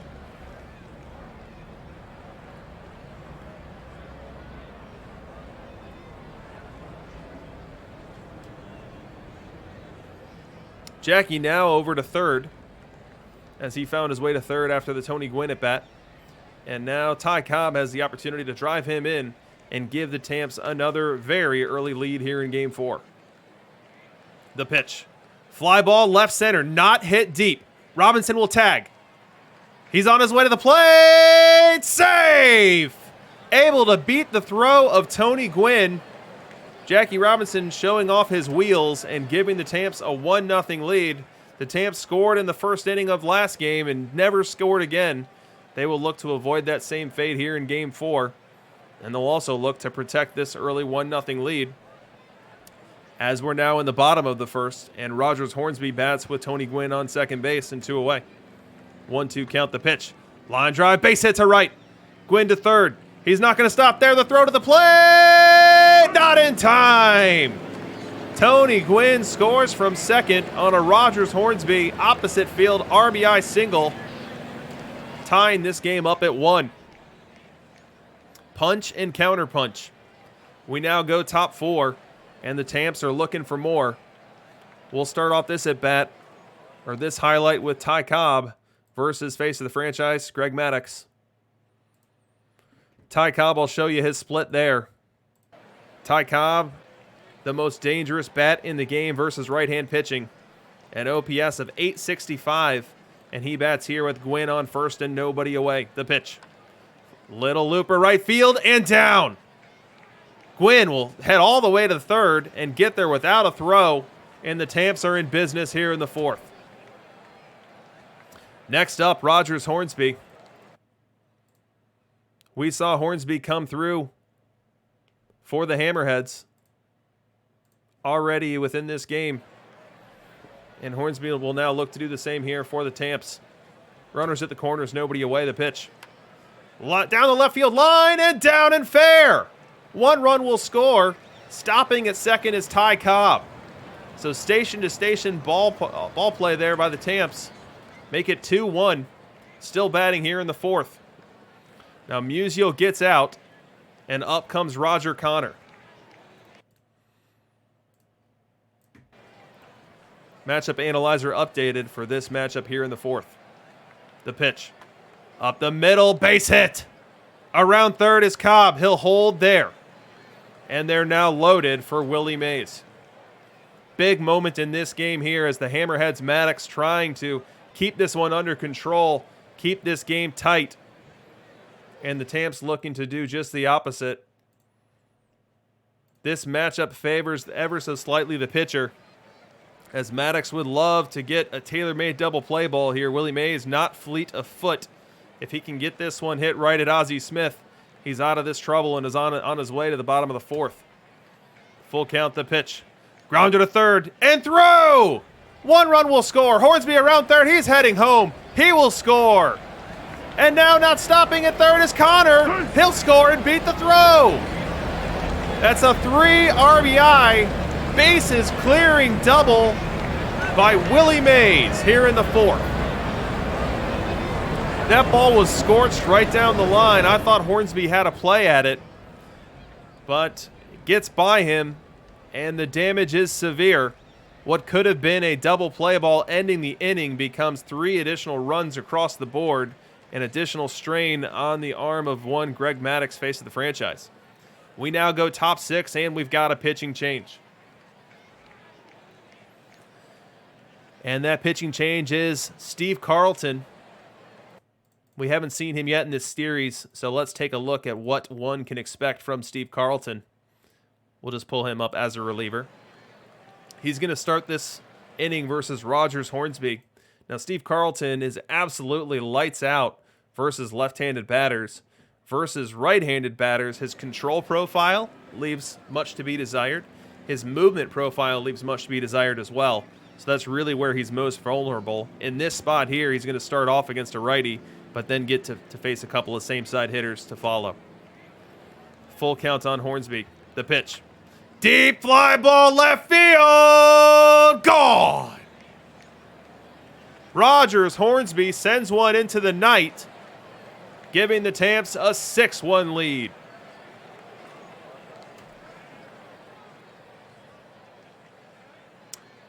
So it was 6-1. We've had some run scoring transpire between our last highlight. Make it 7-3 now, and Tamps at the plate. It's going to be Tom Seaver versus Joe Mauer.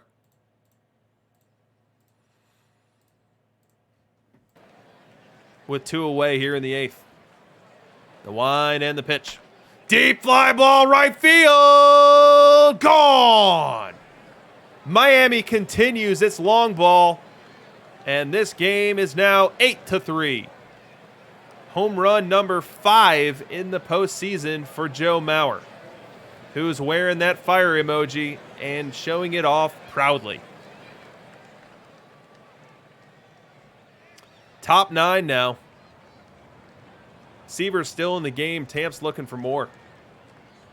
1-1 count. The pitch, deep fly ball, right field. Get out the tape measure.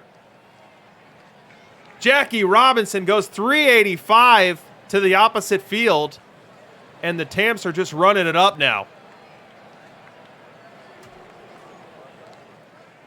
Bottom 9 now. Hammerheads with a lot of work to do, and they'll be tasked with doing it off of Bob Gibson. Bob Gibson, I'll show you his stats right now, will face Ken Griffey Jr. If you're the Hammerheads, you just want base runners. Base runners of every kind. You're not taking any chances on the bases. Station-to-station base running here. Just get as many people on base as you can and give yourself a chance at closing this very large gap with only 3 outs to close it with. 0-2 count on Griffey. Hits it well. Deep center field. Giving chase. Off the wall. Bouncing crazily to the shortstop. He caught it. Reaches up and brings it in. So that was a fly out to center.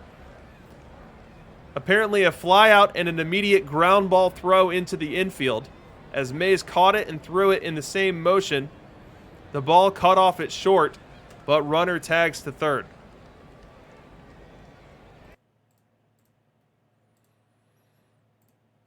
And that brings up Ozzie Smith as our last chance in this one for the Hammerheads. He bats with runners at the corners and 2 away. The pitch. Swing and a miss. Strike 3. Series even.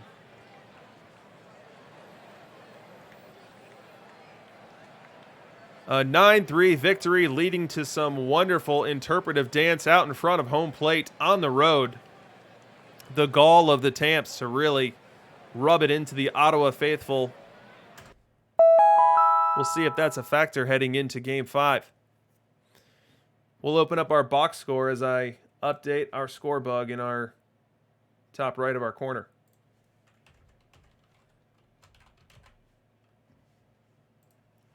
So we're all tied up at 2. How did we get there?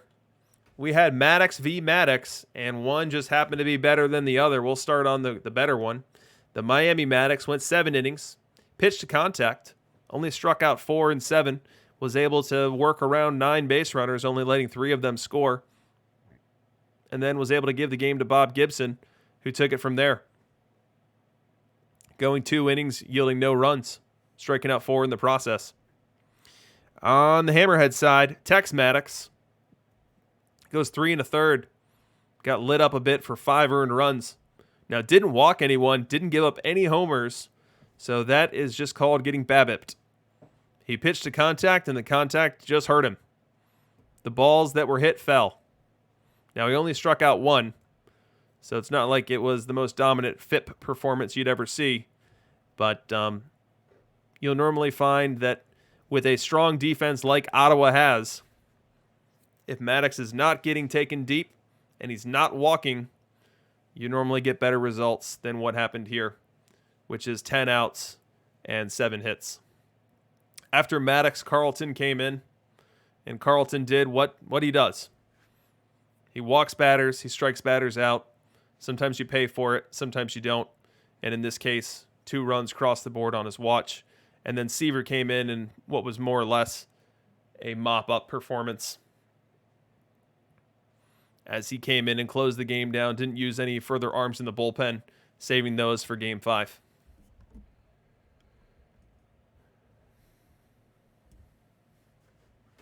So we are now 1 minute away from Game 5. I still don't expect that we have any bullpen all that taxed.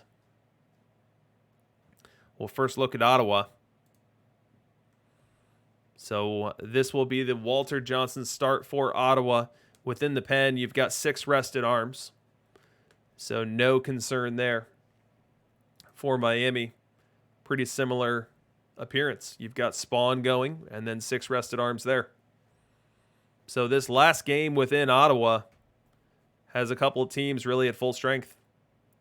From a fire perspective, we have Miami rocking a fire Mauer, and we saw him hit a homer last game. Let's take a look at his game log, because it mentioned that it was his 5th home run in the playoffs. Look at this postseason for Joe Mauer.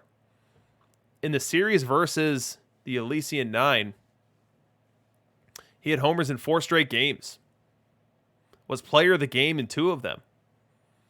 So really quite the postseason being put together by the Tamps' Joe Mauer.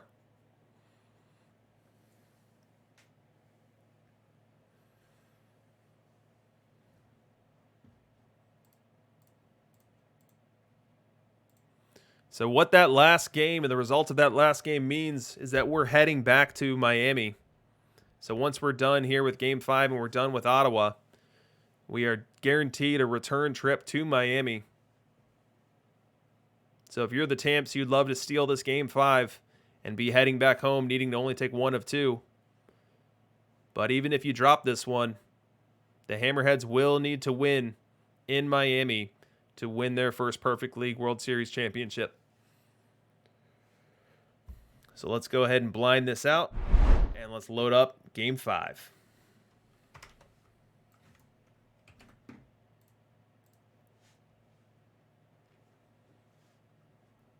I don't think there were many people predicting a 7-game series, but if our first 4 games are any indication, we might end up right there.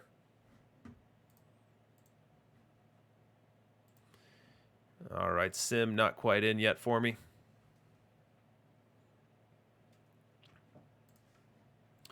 Do we have any more Diamond Champs reporting into the chat? I think we've only heard from 3 or 4. Who is heading up to Perfect League next week? Who's going to try their hand at the very highest level?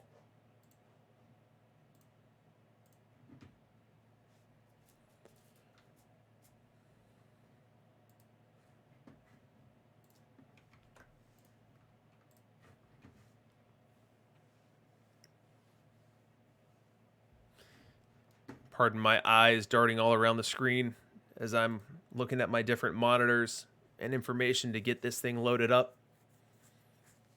Keep this car on the road. So Fire Red asking if losing only 99 in Diamond counts as a championship. Well, I guess it depends on your goals. If you had set out at the beginning of the week saying, hey, winning for me, success for me is not losing 100 this week, then yeah, take your victory lap. Take your victory lap. You've earned it.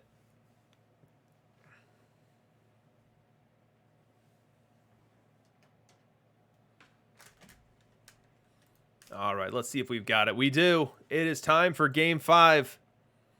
The word most used for Game 5s like this would be pivotal. Whoever wins this one gives themselves a great chance to come down as Perfect League champion. And we are expecting Walter Johnson versus Spawn. And as we look at that Hammerhead lineup, this is that same lineup that destroyed Warren Spawn in Game 1. 8 right-handed batters, or 7 right-handed batters in Aussie. So we'll see if Spawn has a better answer for that here in Game 5. But first, let's start with the Hammerheads. Walter Johnson pitching against Jackie Robinson. 2-2 count on Jackie as we get underway here in Ottawa. The pitch.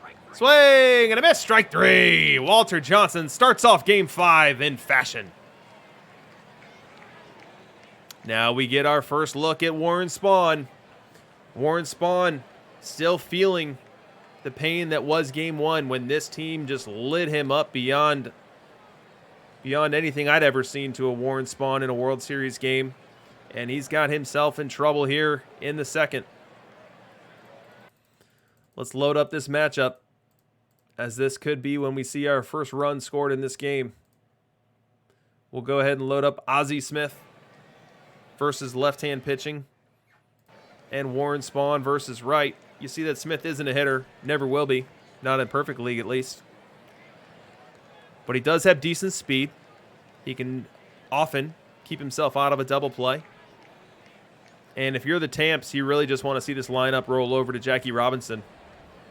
You'd probably prefer Ozzie to strike out here if he's not going to do anything more productive than that. Stay out of the double play. 2-1 count. Line in the pitch. Line drive, base hit to left. Anson around third. He's going to run through a stop sign, and he's out at the plate. Ty Cobb comes up firing from left. Cap Anson, overexcited, runs through the stop sign, and he is dead to rights at the plate as Joe Mauer applies the tag.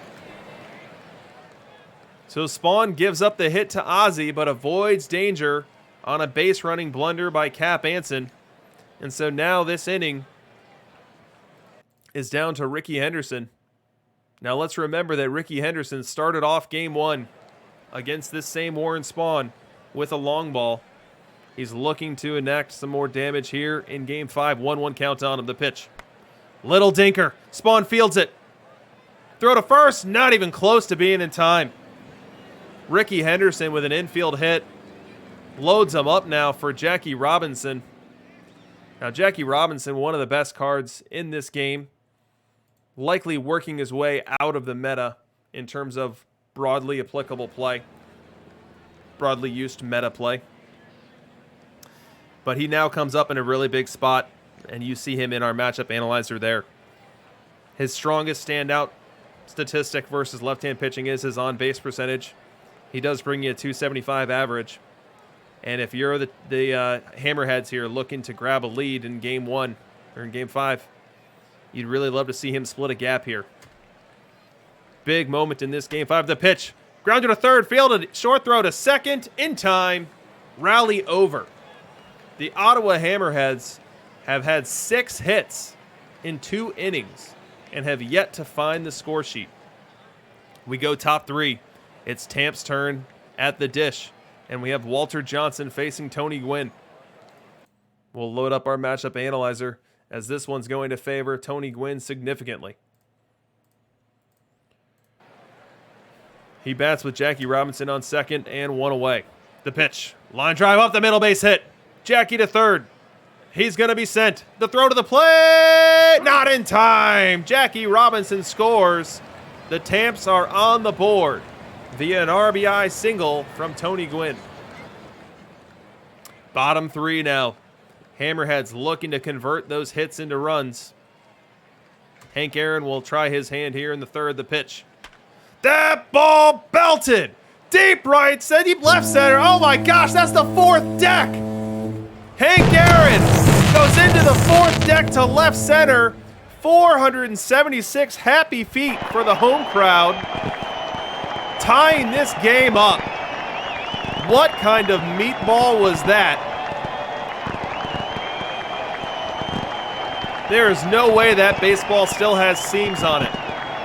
It's likely fraying as it went its way into that fourth deck out in left center field, just left of the scoreboard. What a bomb. It was an 80-mile-per-hour changeup, and Hank did not miss it. Hank, if you notice in our box score here, he's rocking some fire emoji, and he tapped into it there. Top four now. Tamps back at the dish, looking to get the lead back. They'll send Willie Mays to the plate with Musial on first, and one away the pitch. That ball hit well down the right field line. Gone! It's Oppo Taco time for Willie Mays. Make it 3-1 Tamps. Takes a 99-mile-an-hour fastball in the outside corner and just tattoos it. Wraps it around the foul pole in right and gives the Tamps a very welcome lead. Bottom four now. Spawn still working. Spawn has given up 9 hits in this game. He's somehow only given up 1 run, and he's going to try to keep it there as he pitches to Ozzie Smith. Full count. Campanella on first. Pitch. That ball's hit well. Deep left field. Did he do it? Ozzie Smith. Touchable. Ozzie. 371 happy feet for the home crowd. Spawn was dancing between raindrops all game long, and he finally got pelted with one as Ozzie Smith takes that 91-mile-an-hour fastball out to the power alley. The power alley that Ozzie Smith didn't know he could reach.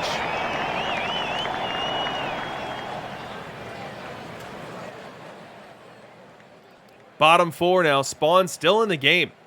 Spawn has yielded 10 hits. Who knows how many pitches he's thrown. But he's hanging around, and he's going to pitch to Ricky Henderson here in the fourth. Wind in the pitch.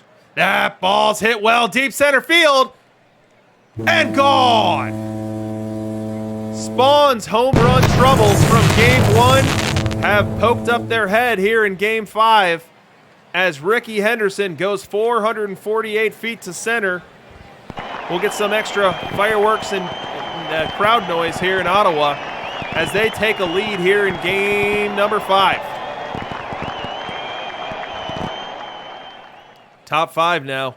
Tamps have to be sick of watching this highlight machine keep spitting out Hammerheads highlights, and they have an opportunity to make one for themselves. They'll have their Tony Gwynn batting with a runner on first, nobody out, against Walter Johnson first to pickoff throw. Wild game so far here in 5, and we're not even through 5 innings yet. 2-0 count the pitch. Liner to short. To second one. Unable to complete the double play. Tony Gwynn's wheels allow him to beat that one out. That ball was played into the hole. Smith was able to grab it, get it over to Jackie, but not quick enough to complete the twin killing. We go top 6 now. Another highlight for the Tamps, as there Stan Musial will be batting into a heavy pronounced shift. 2-0 count on him. The pitch. He gets into that one. Fourth deck again. Second home run into the fourth deck in this game as the Miami Tamps and Ottawa Hammerheads are playing tit for tat, and Musial goes 403 feet into the fourth deck. What are these pitchers doing out there?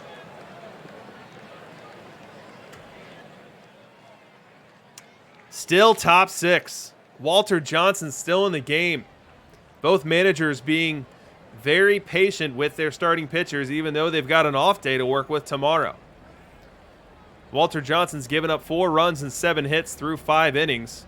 Is trying to avoid damage here in the 6th. Further damage after that Musial leadoff home run. 2-2 count on Connor. Wind in the pitch. Connor lines a base hit up the middle.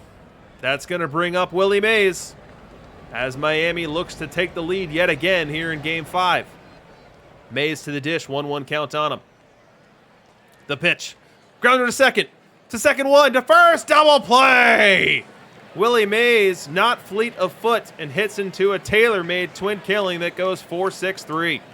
Just what the doctor ordered for the Ottawa Hammerheads. Hammerheads now come to the dish, and they've got an opportunity now. Inexplicably, Warren Spahn is still in this game. Here in the 6th inning after giving up 12 hits and 4 runs. Could have easily been 8 runs. But he will face Jackie Robinson. Let's pull up this matchup as it could be a game-deciding one in a game that's tied this late. Spahn versus right. Jackie Robinson versus left. Advantage to the hitter. Full count. Wind in the pitch. Little dinker. Third baseman charges, fields it, has no play. Infield hit for Jackie Robinson. 13th hit of the day versus Warren Spahn. And that's going to do it. Warren Spahn exits. He's still responsible for runners at the corners as in comes a reliever, Roger Clemens. Let's pull him up to see how he's performed. And he'll face Rogers Hornsby. Miami Tamps fans watching at home, biting all of those fingernails off. So here's Roger Clemens. Let's look at the split between him as a starter and a reliever. So starter-wise, he's slightly above average from a FIP and WHIP perspective. Let's see when we toggle to reliever. Gets better, but not wildly better. The pitchers that you see get wildly better when you go from starter to reliever are your Walter Johnson, your Bob Feller, the people that get just an otherworldly stuff boost. Clemens isn't that. So while he's going to be better as a reliever, mostly because he's getting to face more right-handed hitters and does get somewhat of a stuff boost, he's not someone who's a completely different arm from starter to pen, and he's in a tough spot here. Let's look specifically at his versus right split as he faces Rogers Hornsby's here with the game on the line in the 6th. 1-2 count on him, the pitch. Grounder to second. Fielded. Throw. In time.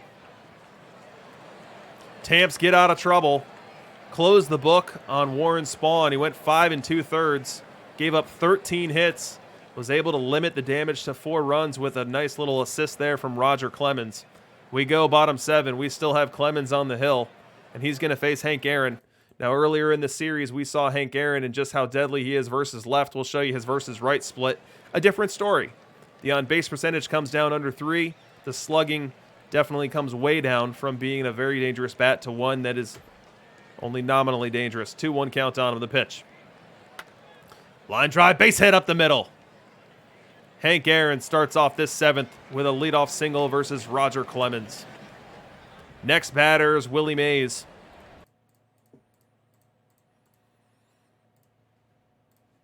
1-2 count on Willie.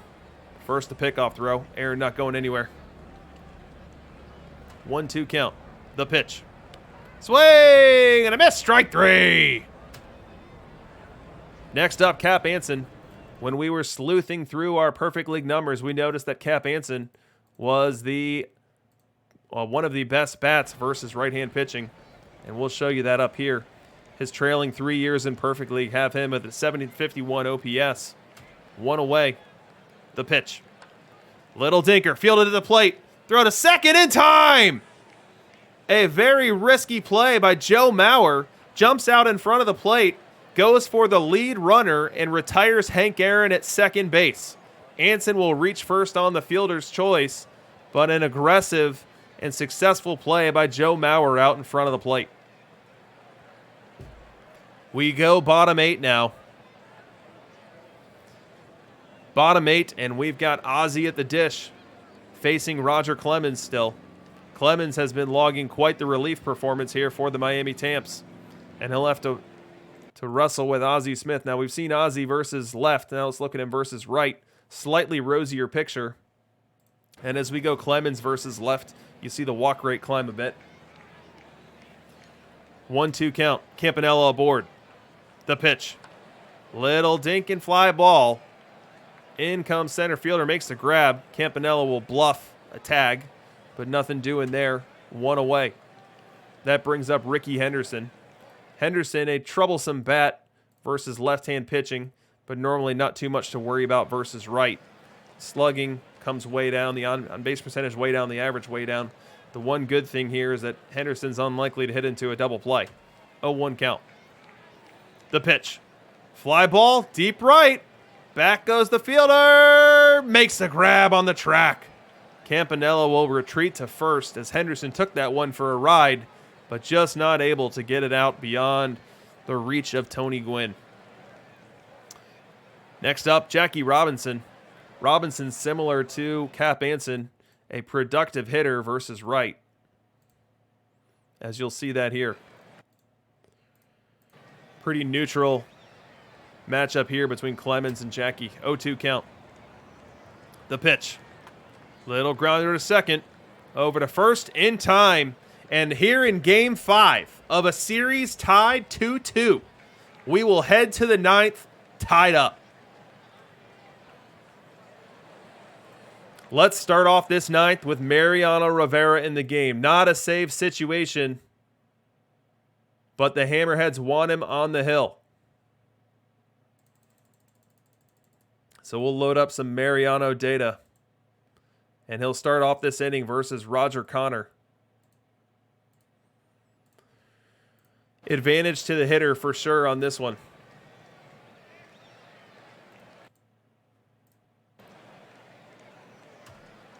Connor, excellent at getting on base, and that's just what the Tamps are looking for here.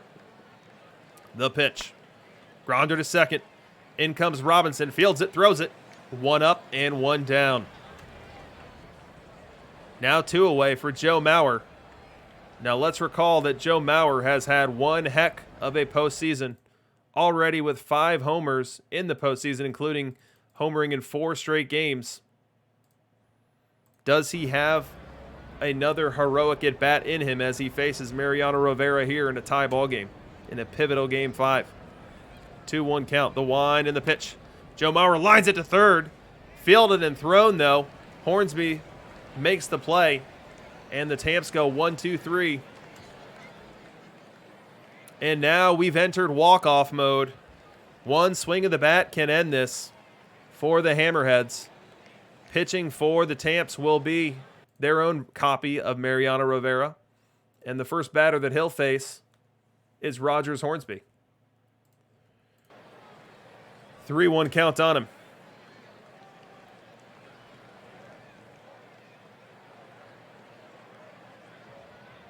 Wind in the pitch. Fly ball to left. In comes Cobb, makes the grab, 1 up and 1 down. Next batter, Hank Aaron. Hank Aaron not the same threat versus right that he is versus left. Advantage to the pitcher on this full count pitch. But he walked him. Fire Hank Aaron, works a full count walk, and now the winning run is aboard. No pinch runner for Hank. He's not a bad runner, but he's also not an elite high BSR generator runner. And Willie Mays will come to the plate looking for a gap. Willie Mays is a threatening double play candidate. So if Rivera is able to induce a ground ball to Ozzie or Jackie here, odds are we're heading to the 10th. First to pickoff throw, checking on Aaron. Runner back. Full count on Mays, the pitch. He walked him! Mays checks his swing. They appeal down to the first base umpire. He says no go. And now the winning run is on second base. And bad news for Miami fans. They're going to have to go through the best bat in the game versus right-hand pitching in Ty Cobb. 1-2 count. Fans on their feet. The pitch. Strike 3 called. Cobb takes one on the inner corner, and Mariano Rivera with the huge punch out. which is going to put the rally of this inning and this game into the hands of Tony Gwynn. Ottawa Hammerheads fans up on their feet again, trying to cheer their team to victory.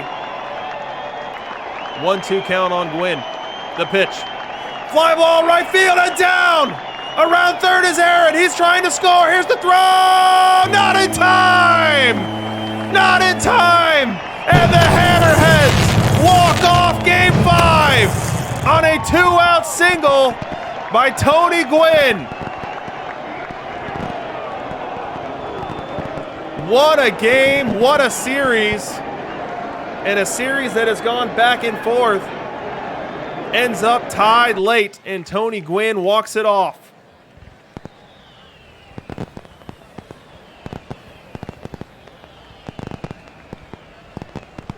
Let's look at the box score.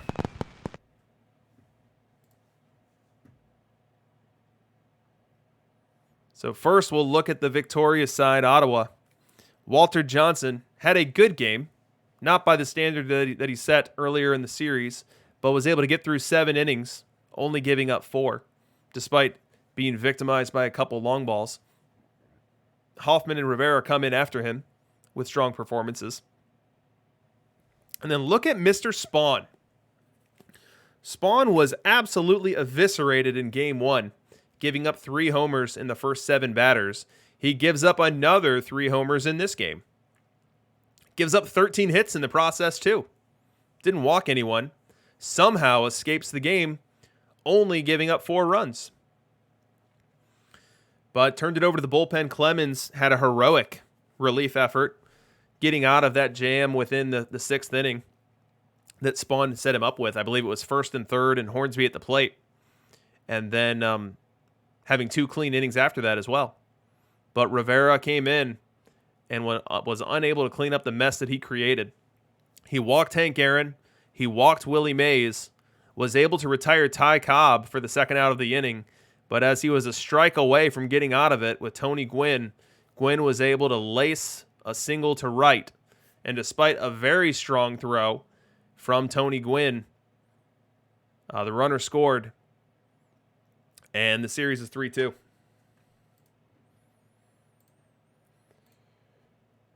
So let's update our... Uh-oh. That's not how you spell Ottawa. I don't want to anger the Canadians. Every Out of the Park stream has plenty of them, and I do not want them after me. Hero Driver asking if Spawn is always bad. No, he's not always bad. But he's not always good.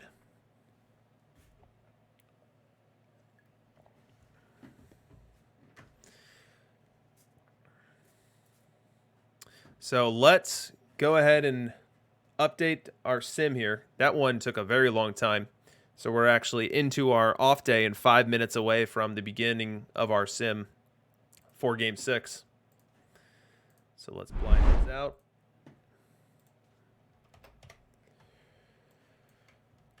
What a Game 5. Gosh, I love walk-offs. I love walk-offs. I love really tight games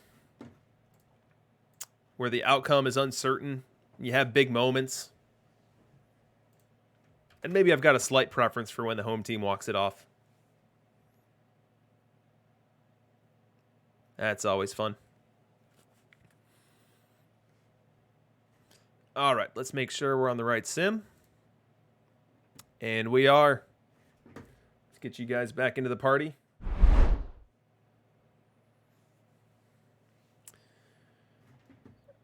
Okay, so we are in what's called long sim territory, which means if the Ottawa Hammerheads are able to take this Game 6 and they're able to win their 4th game within this series, the simulation will be longer than your normal sim. So if we don't get returned results here shortly after 8:30 Eastern, then we could be looking at a foregone conclusion in terms of outcome. Now, for this game, we have Ottawa sending out their Warren Spahn to battle with Miami's Walter Johnson. Now, let's look at what Warren Spahn did in Game 2 of this series. It was a good outing, not a great one. And it was a loss. However, Warren Spahn has been absolutely money for the Hammerheads in the playoffs. If you look at round 1 versus the Pack Freaks, he goes 7, giving up only 1.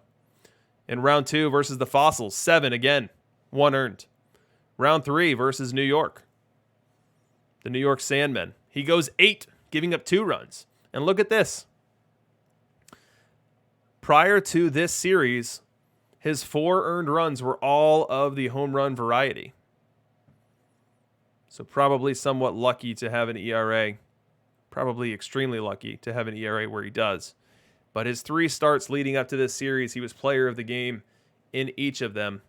And the Hammerheads, with an opportunity to finally grab that perfect league piece of plastic that I was showing off earlier. If Tech's able to win this game, he's got one on its way to him. And he's tapping Warren Spahn to do so.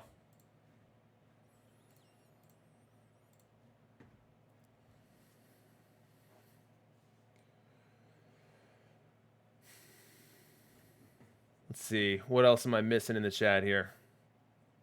Ottawa in 7, maybe. I think we had some Ottawa in 7 guesses. We had some Ottawa in 6.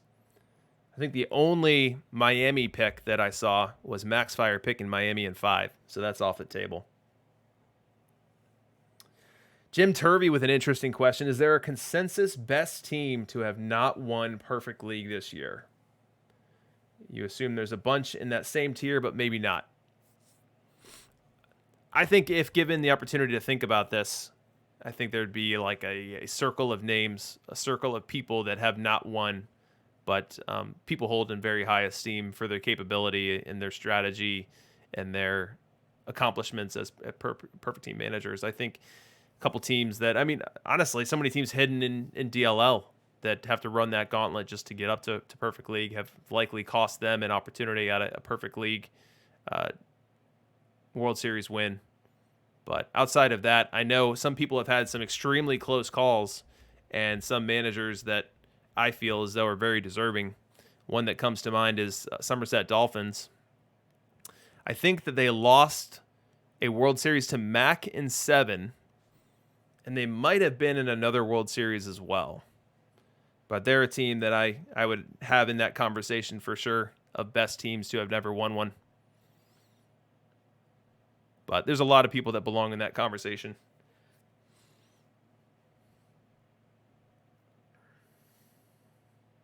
Max Fire submitting Doc, Agriabrock, and Bert. And so Bert is the manager of the Somerset Dolphins, which I mentioned.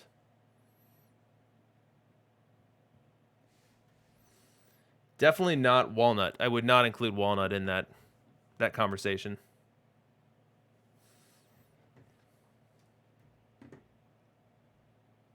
And look at this, Gorgo 2005 showing up after winning his first Gold World Series trophy.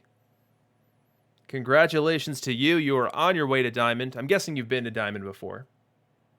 But congrats that you're on your way back and you're bringing some hardware with you. Every time you get to add a little icon representing a trophy into your top left of your Out of the Park Perfect Team interface, it's a great day. I wish I had a lot more of those myself.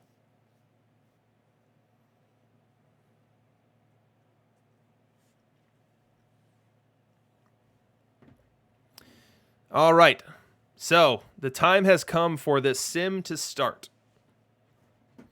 Let's see if it comes back quickly, or let's see if it doesn't come back at all for 15 minutes or so. So I'll check in a couple minutes, and if it's not there, then we'll likely be in a holding pattern. While we're in a holding pattern, let's look at some more Perfect League statistics. What we can do is scroll a little bit of the league leaders here. You know, it'll be interesting to see this page next week.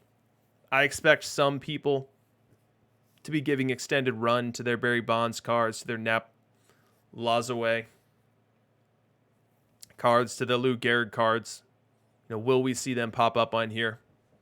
I don't expect the Bruce Sutter card to be used over either Mo or Hoffman, so I wouldn't expect him to be leading any saves leaderboards, but you never know. But as we look at our leaderboards here, who really popped off the page, let's see if there's any unfamiliar names. Batting average, we have a bunch of Gwynns, but we do have a Connor. We don't normally see Connor popping up with high 330 average, so that's pretty interesting. Home runs were paced by Hornsby and Mays. Slugging, we've got a heavy slugging Gwynn here. That's interesting. Probably a lefty cheese team. WAR leader for the league was Gwynn at 6.7 pre-adjustment. Stolen bases, nothing but Ty Cobb's.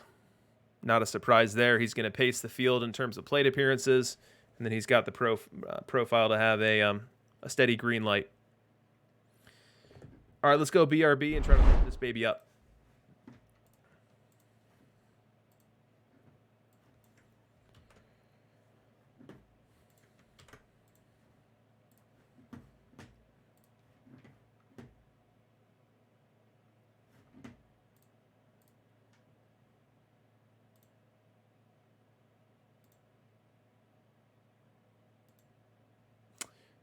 Yeah, it's not quite back for me yet.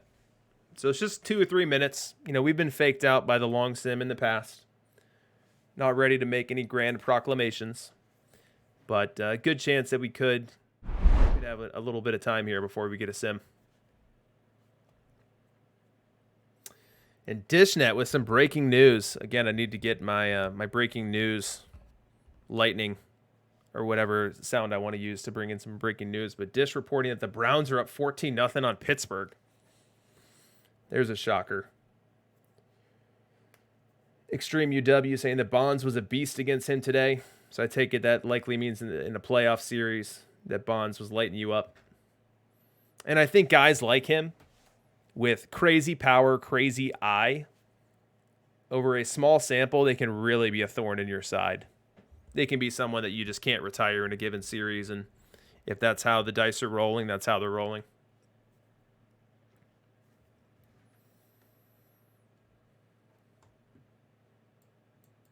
Yeah, Max Fire saying that Suter's going to be used. Yeah, he's definitely going to be used. On my stream on Thursday, I likened him to another flavor of Hendricks, a flavor that isn't all that different, but is maybe ever so slightly worse. So as I looked at him, I looked at him as another arm that you can use as part of your pitcher cycling at the top level. Liam Hendricks is, for most people, on my do not demote list. So no matter where my bullpen's at, no matter what the rest looks like, I'm not going to send Hendricks down because I don't want to pay with the 14 days I have to wait to get him back, 14 game days. But I think with Suter in the game, you could see people interchangeably using them. And maybe one sits on your reserves and the other is played. And then when you find yourself in a bullpen crunch, you need a fresh arm, you swap them out interchangeably.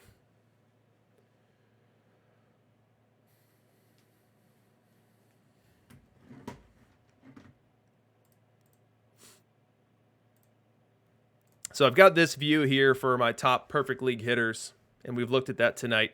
My ambition is for next week to build a similar view for pitchers, so that we can look and see which pitchers are excelling within perfect league, which are struggling.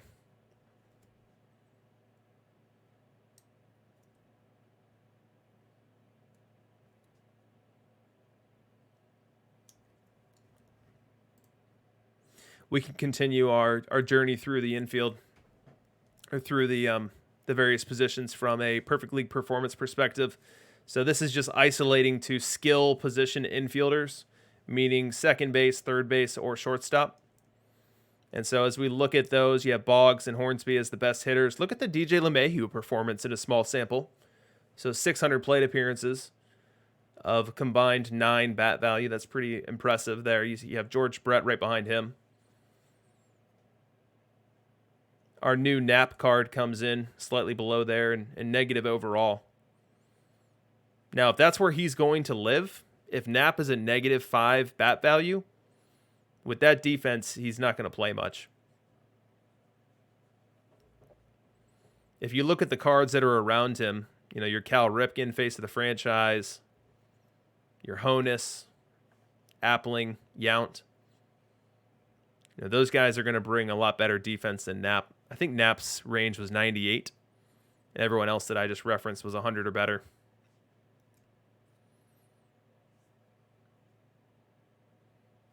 Now, the bat is a lot better than Brooks Robinson, one of the new cards. It's actually getting a ton of play. Let's break this down by side. So let's first go with righty, or with versus right-handed pitchers, excuse me. So as we look at VR, no surprise that Boggs and Brett stand out as dominant performers. Versus right-hand pitching, odds are that one of them is your third baseman, unless you're going with Hornsby every day. And then behind that, you have Jackie. So Jackie's performance VR stands out as likely a continuing great option for righty cheese builds. The question on my stream on Thursday was if Knapp showing up could effectively punt Jackie out of that build. Would people all prefer Knapp in that role over Jackie? Well, we know that Knapp is going to play better defense. I think Knapp has got 6 or 7 range on Jackie. So the defense is there. It just depends on how much he's going to hit. And that's really going to come down to what the VR profile looks like, because that's where most of your plate appearances are going to take place. Tech with a good point in the chat that Knapp's going to strike out a lot. And I think that wait till next year's got it on the head. I think that if Knapp is giving you a 300 or thereabouts on base percentage, that's not going to be too incentivizing to you to keep rolling him out there. If Knapp only hits lefties and his version of hitting them is something like 280, 310, 450, like, is that even that exciting as a short side platoon guy when you could just have Brooks Robinson if you want to go heavy glove? It's a good question, and one that I'm eager to get more data on as we have more people running out Knapp next week. We should get some everyday Knapps. I'm hopeful at least that we get some everyday Knapps. I'm hopeful that we get some platoon Knapps so that we can get an abundance of data to really take a look at what's going on.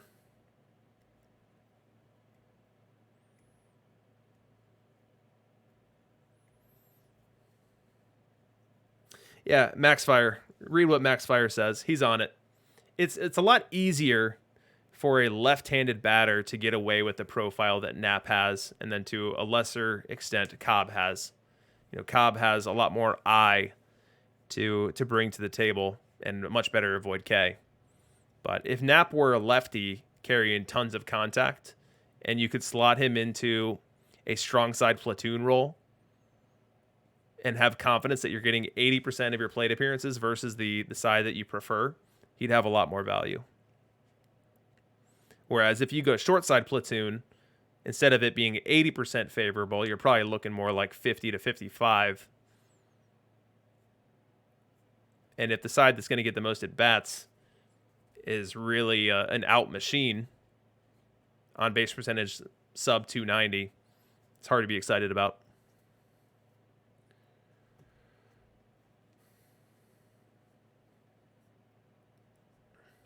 Yuka, I'm not tired over here.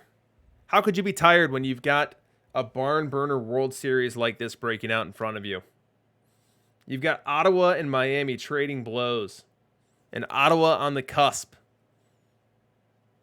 If Ottawa can take down this Game 6, they will finally win their hard-fought Perfect League World Series. I said it in our setup here. This is their 14th week in Perfect League. 14 weeks. You can probably count the number of teams with more weeks in Perfect League. I don't know, maybe 2 hands? Someone keep me honest on that. Are there more than 10 teams with 14 weeks in Perfect League? I know I don't have it. My 8 are well short of 14. Ottawa's been to the playoffs 8 times. That's incredible. To the playoffs 8 times. And 3 times of those 8 appearances, they make it to the World Series. Just incredible numbers. And if they're able to win this Game 6 sim, being able to finally put the bow on what has been an incredibly successful game cycle for the Ottawa Hammerheads and finish it off with an 8-inch plastic trophy, I think that's going to be a big win for them and something that they've likely been working towards and dreaming on, thinking about for many months. And Tech saying this is the 4th trip to the Perfect League World Series. He had one early on, predating my bald broadcasting Perfect League World Series broadcasts.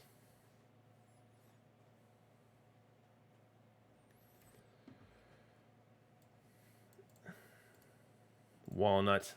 I'm pretty sure that you are out endangering your beloved family members' lives out sledding today on what had to have been a very muddy course. I actually took my family out sledding yesterday, and basically the sled or the hill was ice and mud.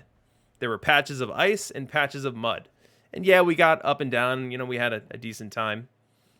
Took a couple runs down it, and of course, it ended on a run where all of my kids wanted to go together.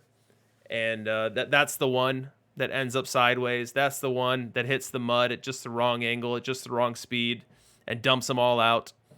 And then your fun family trip to the sledding hill becomes a car ride home with lots of tears. But that's what Walnut was doing today. While I was focusing on trying to beat King Julian, Highland Deer, the Invader, while I was doing my job trying to protect DLL, you were off gallivanting.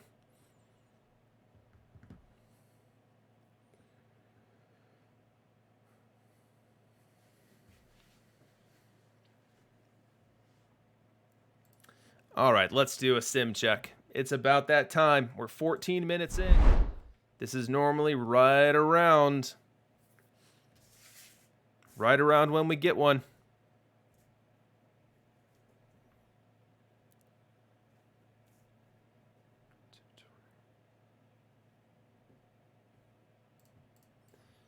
All right, let's see if we've got something to show. We're back in the Miami Stadium. Neutral ballpark. Games 1 and 2 in this ballpark were split.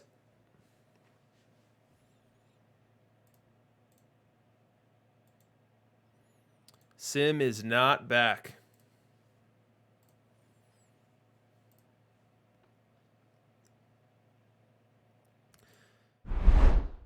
At this point, we're just racking up free packs, free drops for you guys.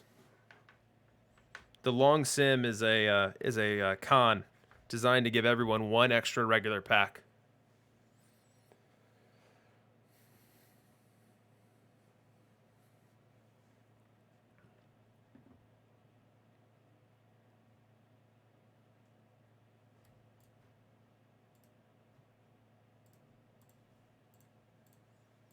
I'm sure some of the people hearing the anecdote about sledding, they probably live in geographies that don't have a snowflake in sight and might not get one all year.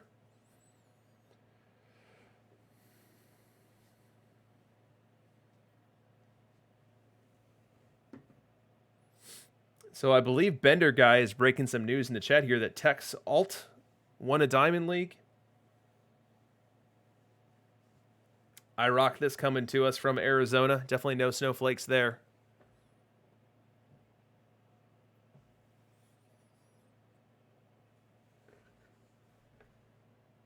Someone asking if DLL's got a trophy. DLL does not have a weekly revolving trophy. However, Walnut, in his brilliance as a subgroup leader, came up with trophies for each one of the DLL World Series champions in December. And then as part of the challenge that he opened up for last week, which King Julian came in, knocked the door down, and won, there's a trophy assigned to that as well. So there have been trophies won within DLL, and looks like King Julian's about to get another one. Bears lost 21-9. Boo. All right, let's try to get this sim down.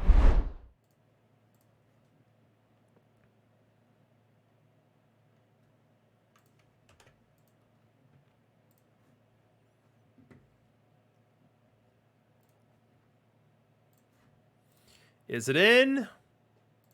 It is not. So we're at 17 minutes and counting. Someone DM me or put in the chat when the sim's in, but again, no spoilers.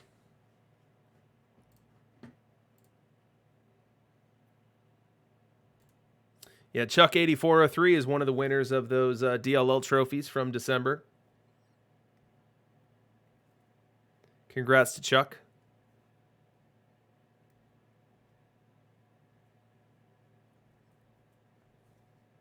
Oh, Walnut. Walnut breaking some news here. There's going to be a final DLL championship.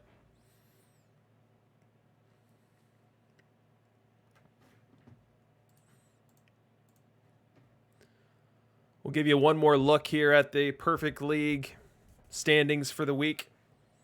Our number 1 overall seed in the Perfect League was the Mackenzie Eagles.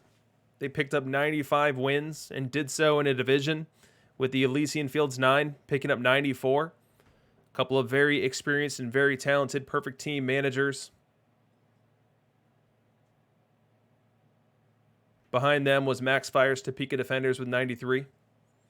As we jump over to the AC, only one team over 90 wins, and it was the Pack Freaks. Behind him, you had the Antarctica Penguins, finishing a game ahead of the Cleveland Fossils.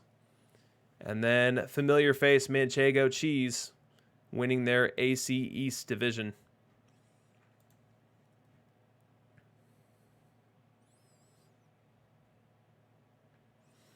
DLL had a good and bad week in Perfect. You had the Cheese and the Blue Sox making the playoffs, not making as much noise as they wanted to when they got there.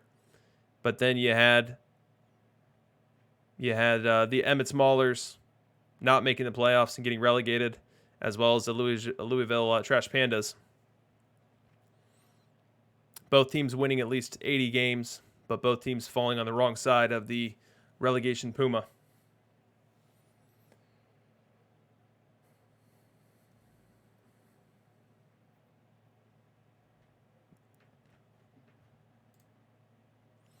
How about this team name right here? The City Name Nouns.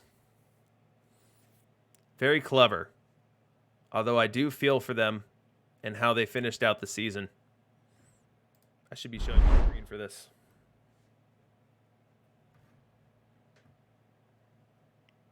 Yeah, City Name Nouns ended up with a 79 and 83 season. Lost their last 10 games. So they finished 5 games out of the wild card on a 10-game losing streak. Let's see what that month looked like.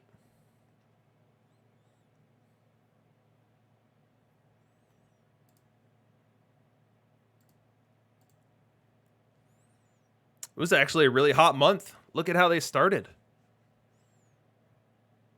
They win 8 of their first 9 games. And was doing a good job trading paint in the middle part of the month before just having all the wheels fall off. Ended up being a 14-14 month. But they finished off with 10 straight losses, which cost them any chance at being in the playoffs.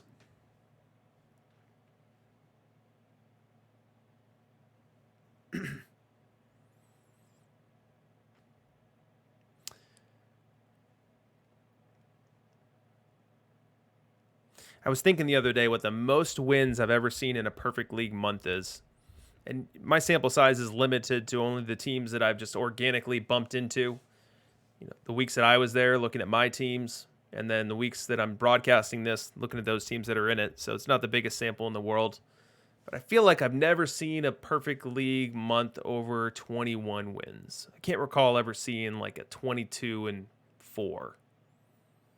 But that's my homework assignment to you guys. Find a Perfect League month with 22 wins or more and bring it back.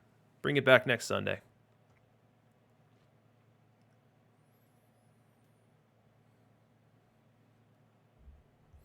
Yeah, wait till next year dropping that the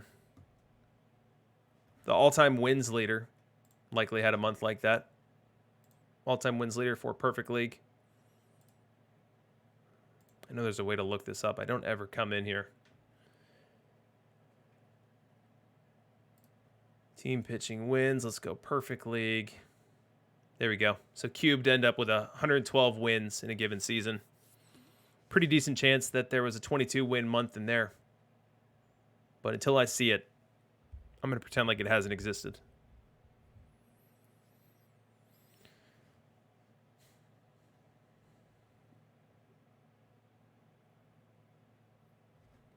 All right. Let's load up another sim here. I guess it's the same sim that we're trying to load up. As I'm tap dancing, trying to kill some time for you guys.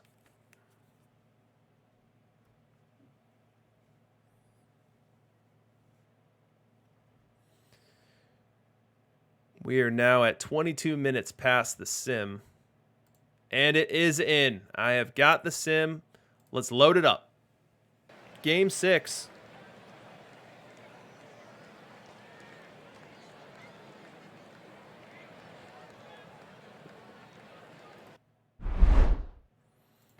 Here we go. We have the Miami Tamps Walter Johnson on the hill to start this one. The pitch. Swing and a miss. Strike 3. Takes down Cobb to start the game. Tamps looking to get a Game 6 win to push this baby to 7. We go bottom 1, though. Tamps with a great opportunity to start the scoring early. Warren Spahn, who has been the whipping boy of this series, faces Tony Gwynn with Robinson on first and nobody out. Liner to center. That ball's going to be diving catch. Diving catch by Griffey out in center. Comes up firing to throw home, but nowhere near in time to get Jackie Robinson. Make it 1-0 Tamps. 2 batters into game number 6. It's now 3-0 Tamps. 3-0 Tamps, and we've got Pudge at the plate with Griffey on first and 1 away. Nobody away. Little looper. Playable. Oh, no, he dropped it. That's an error in center field. The runners almost passed one another.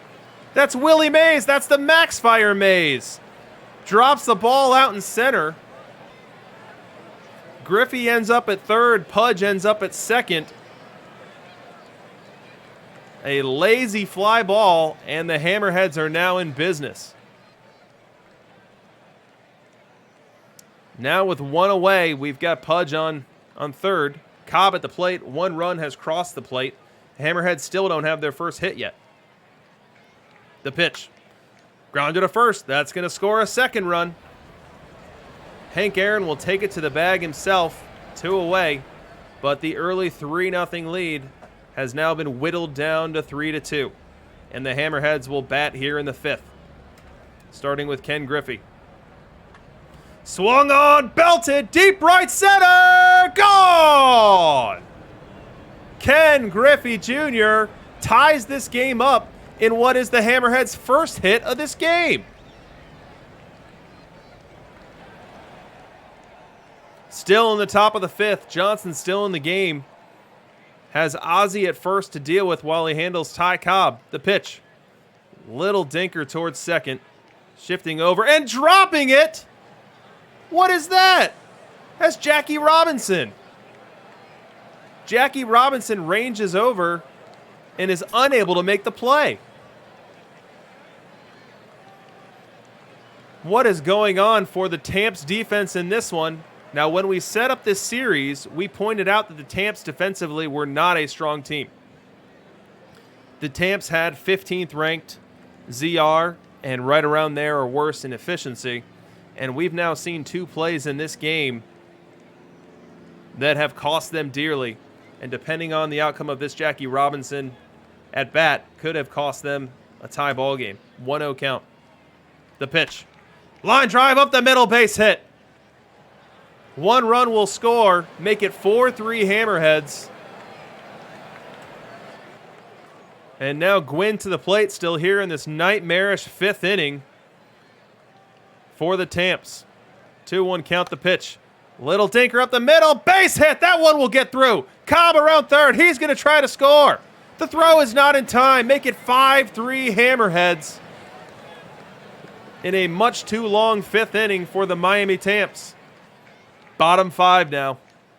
Tamps need to shake out the cobwebs, get back to work, and get back in this game.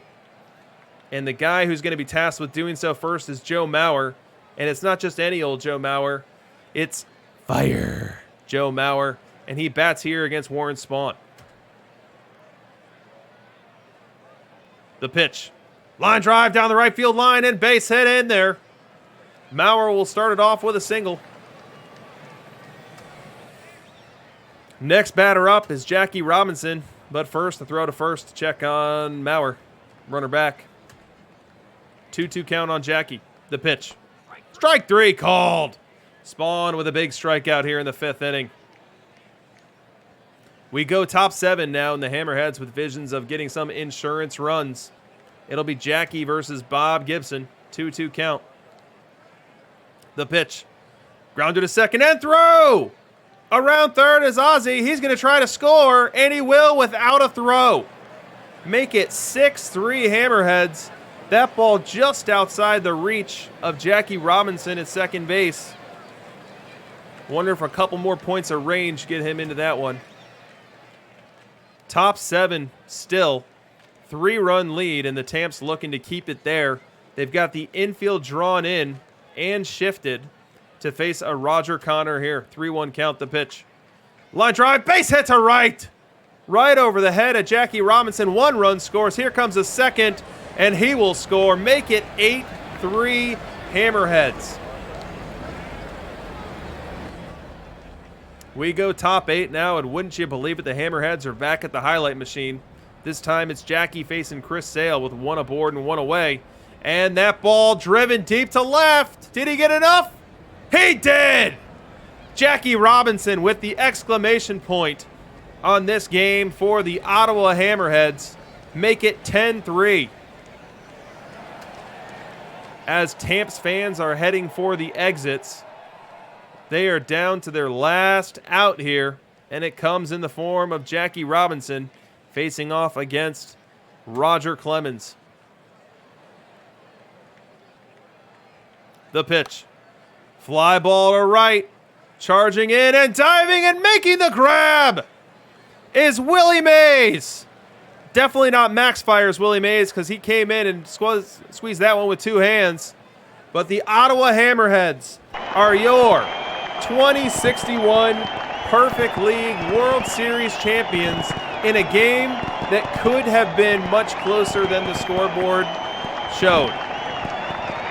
2 defensive miscues, one by Willie Mays in center, one by Jackie Robinson at second, and then another couple of plays that looked like could have been made by a better defender. Made this one a much different game than it could have been on the final scoreboard. But congratulations to Tech.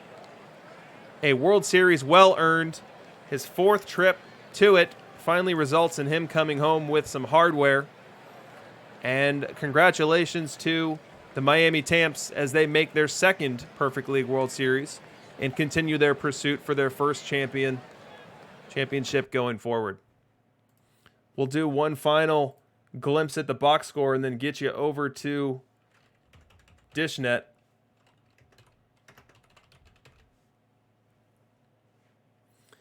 As you see, Ottawa takes Game 6 and takes the series. Within the box score, we see that Ottawa's Spahn was pretty strong, and Miami's Walter Johnson struggled.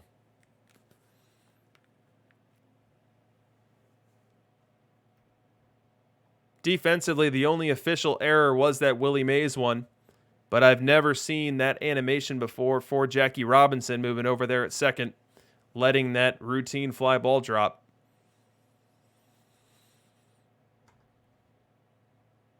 So two of the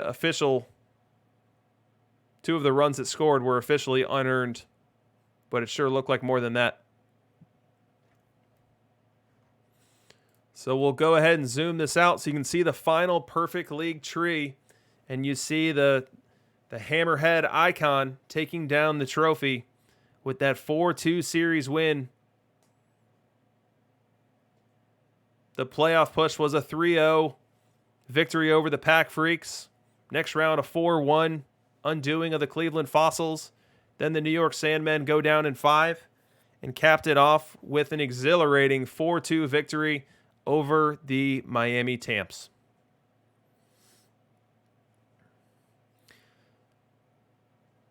So be sure to join me on Tuesday on my channel when I interview Wait Till Next Year, learn about the silver meta, learn about his experience within the DLO. And then come Thursday, Kidneys and I will be right back at you with another edition of This Week in Perfect Team. And we'll come on right after Chris. But for 2061 and its Perfect League World Series broadcast, that's going to do it for us. We'll be right back, same time, same place in 2062. And could just be broadcasting your chance and your effort at taking down the ultimate prize within Perfect Team. So with that being said, this is DRC signing off. Thanks to everyone for joining. And we'll see you later.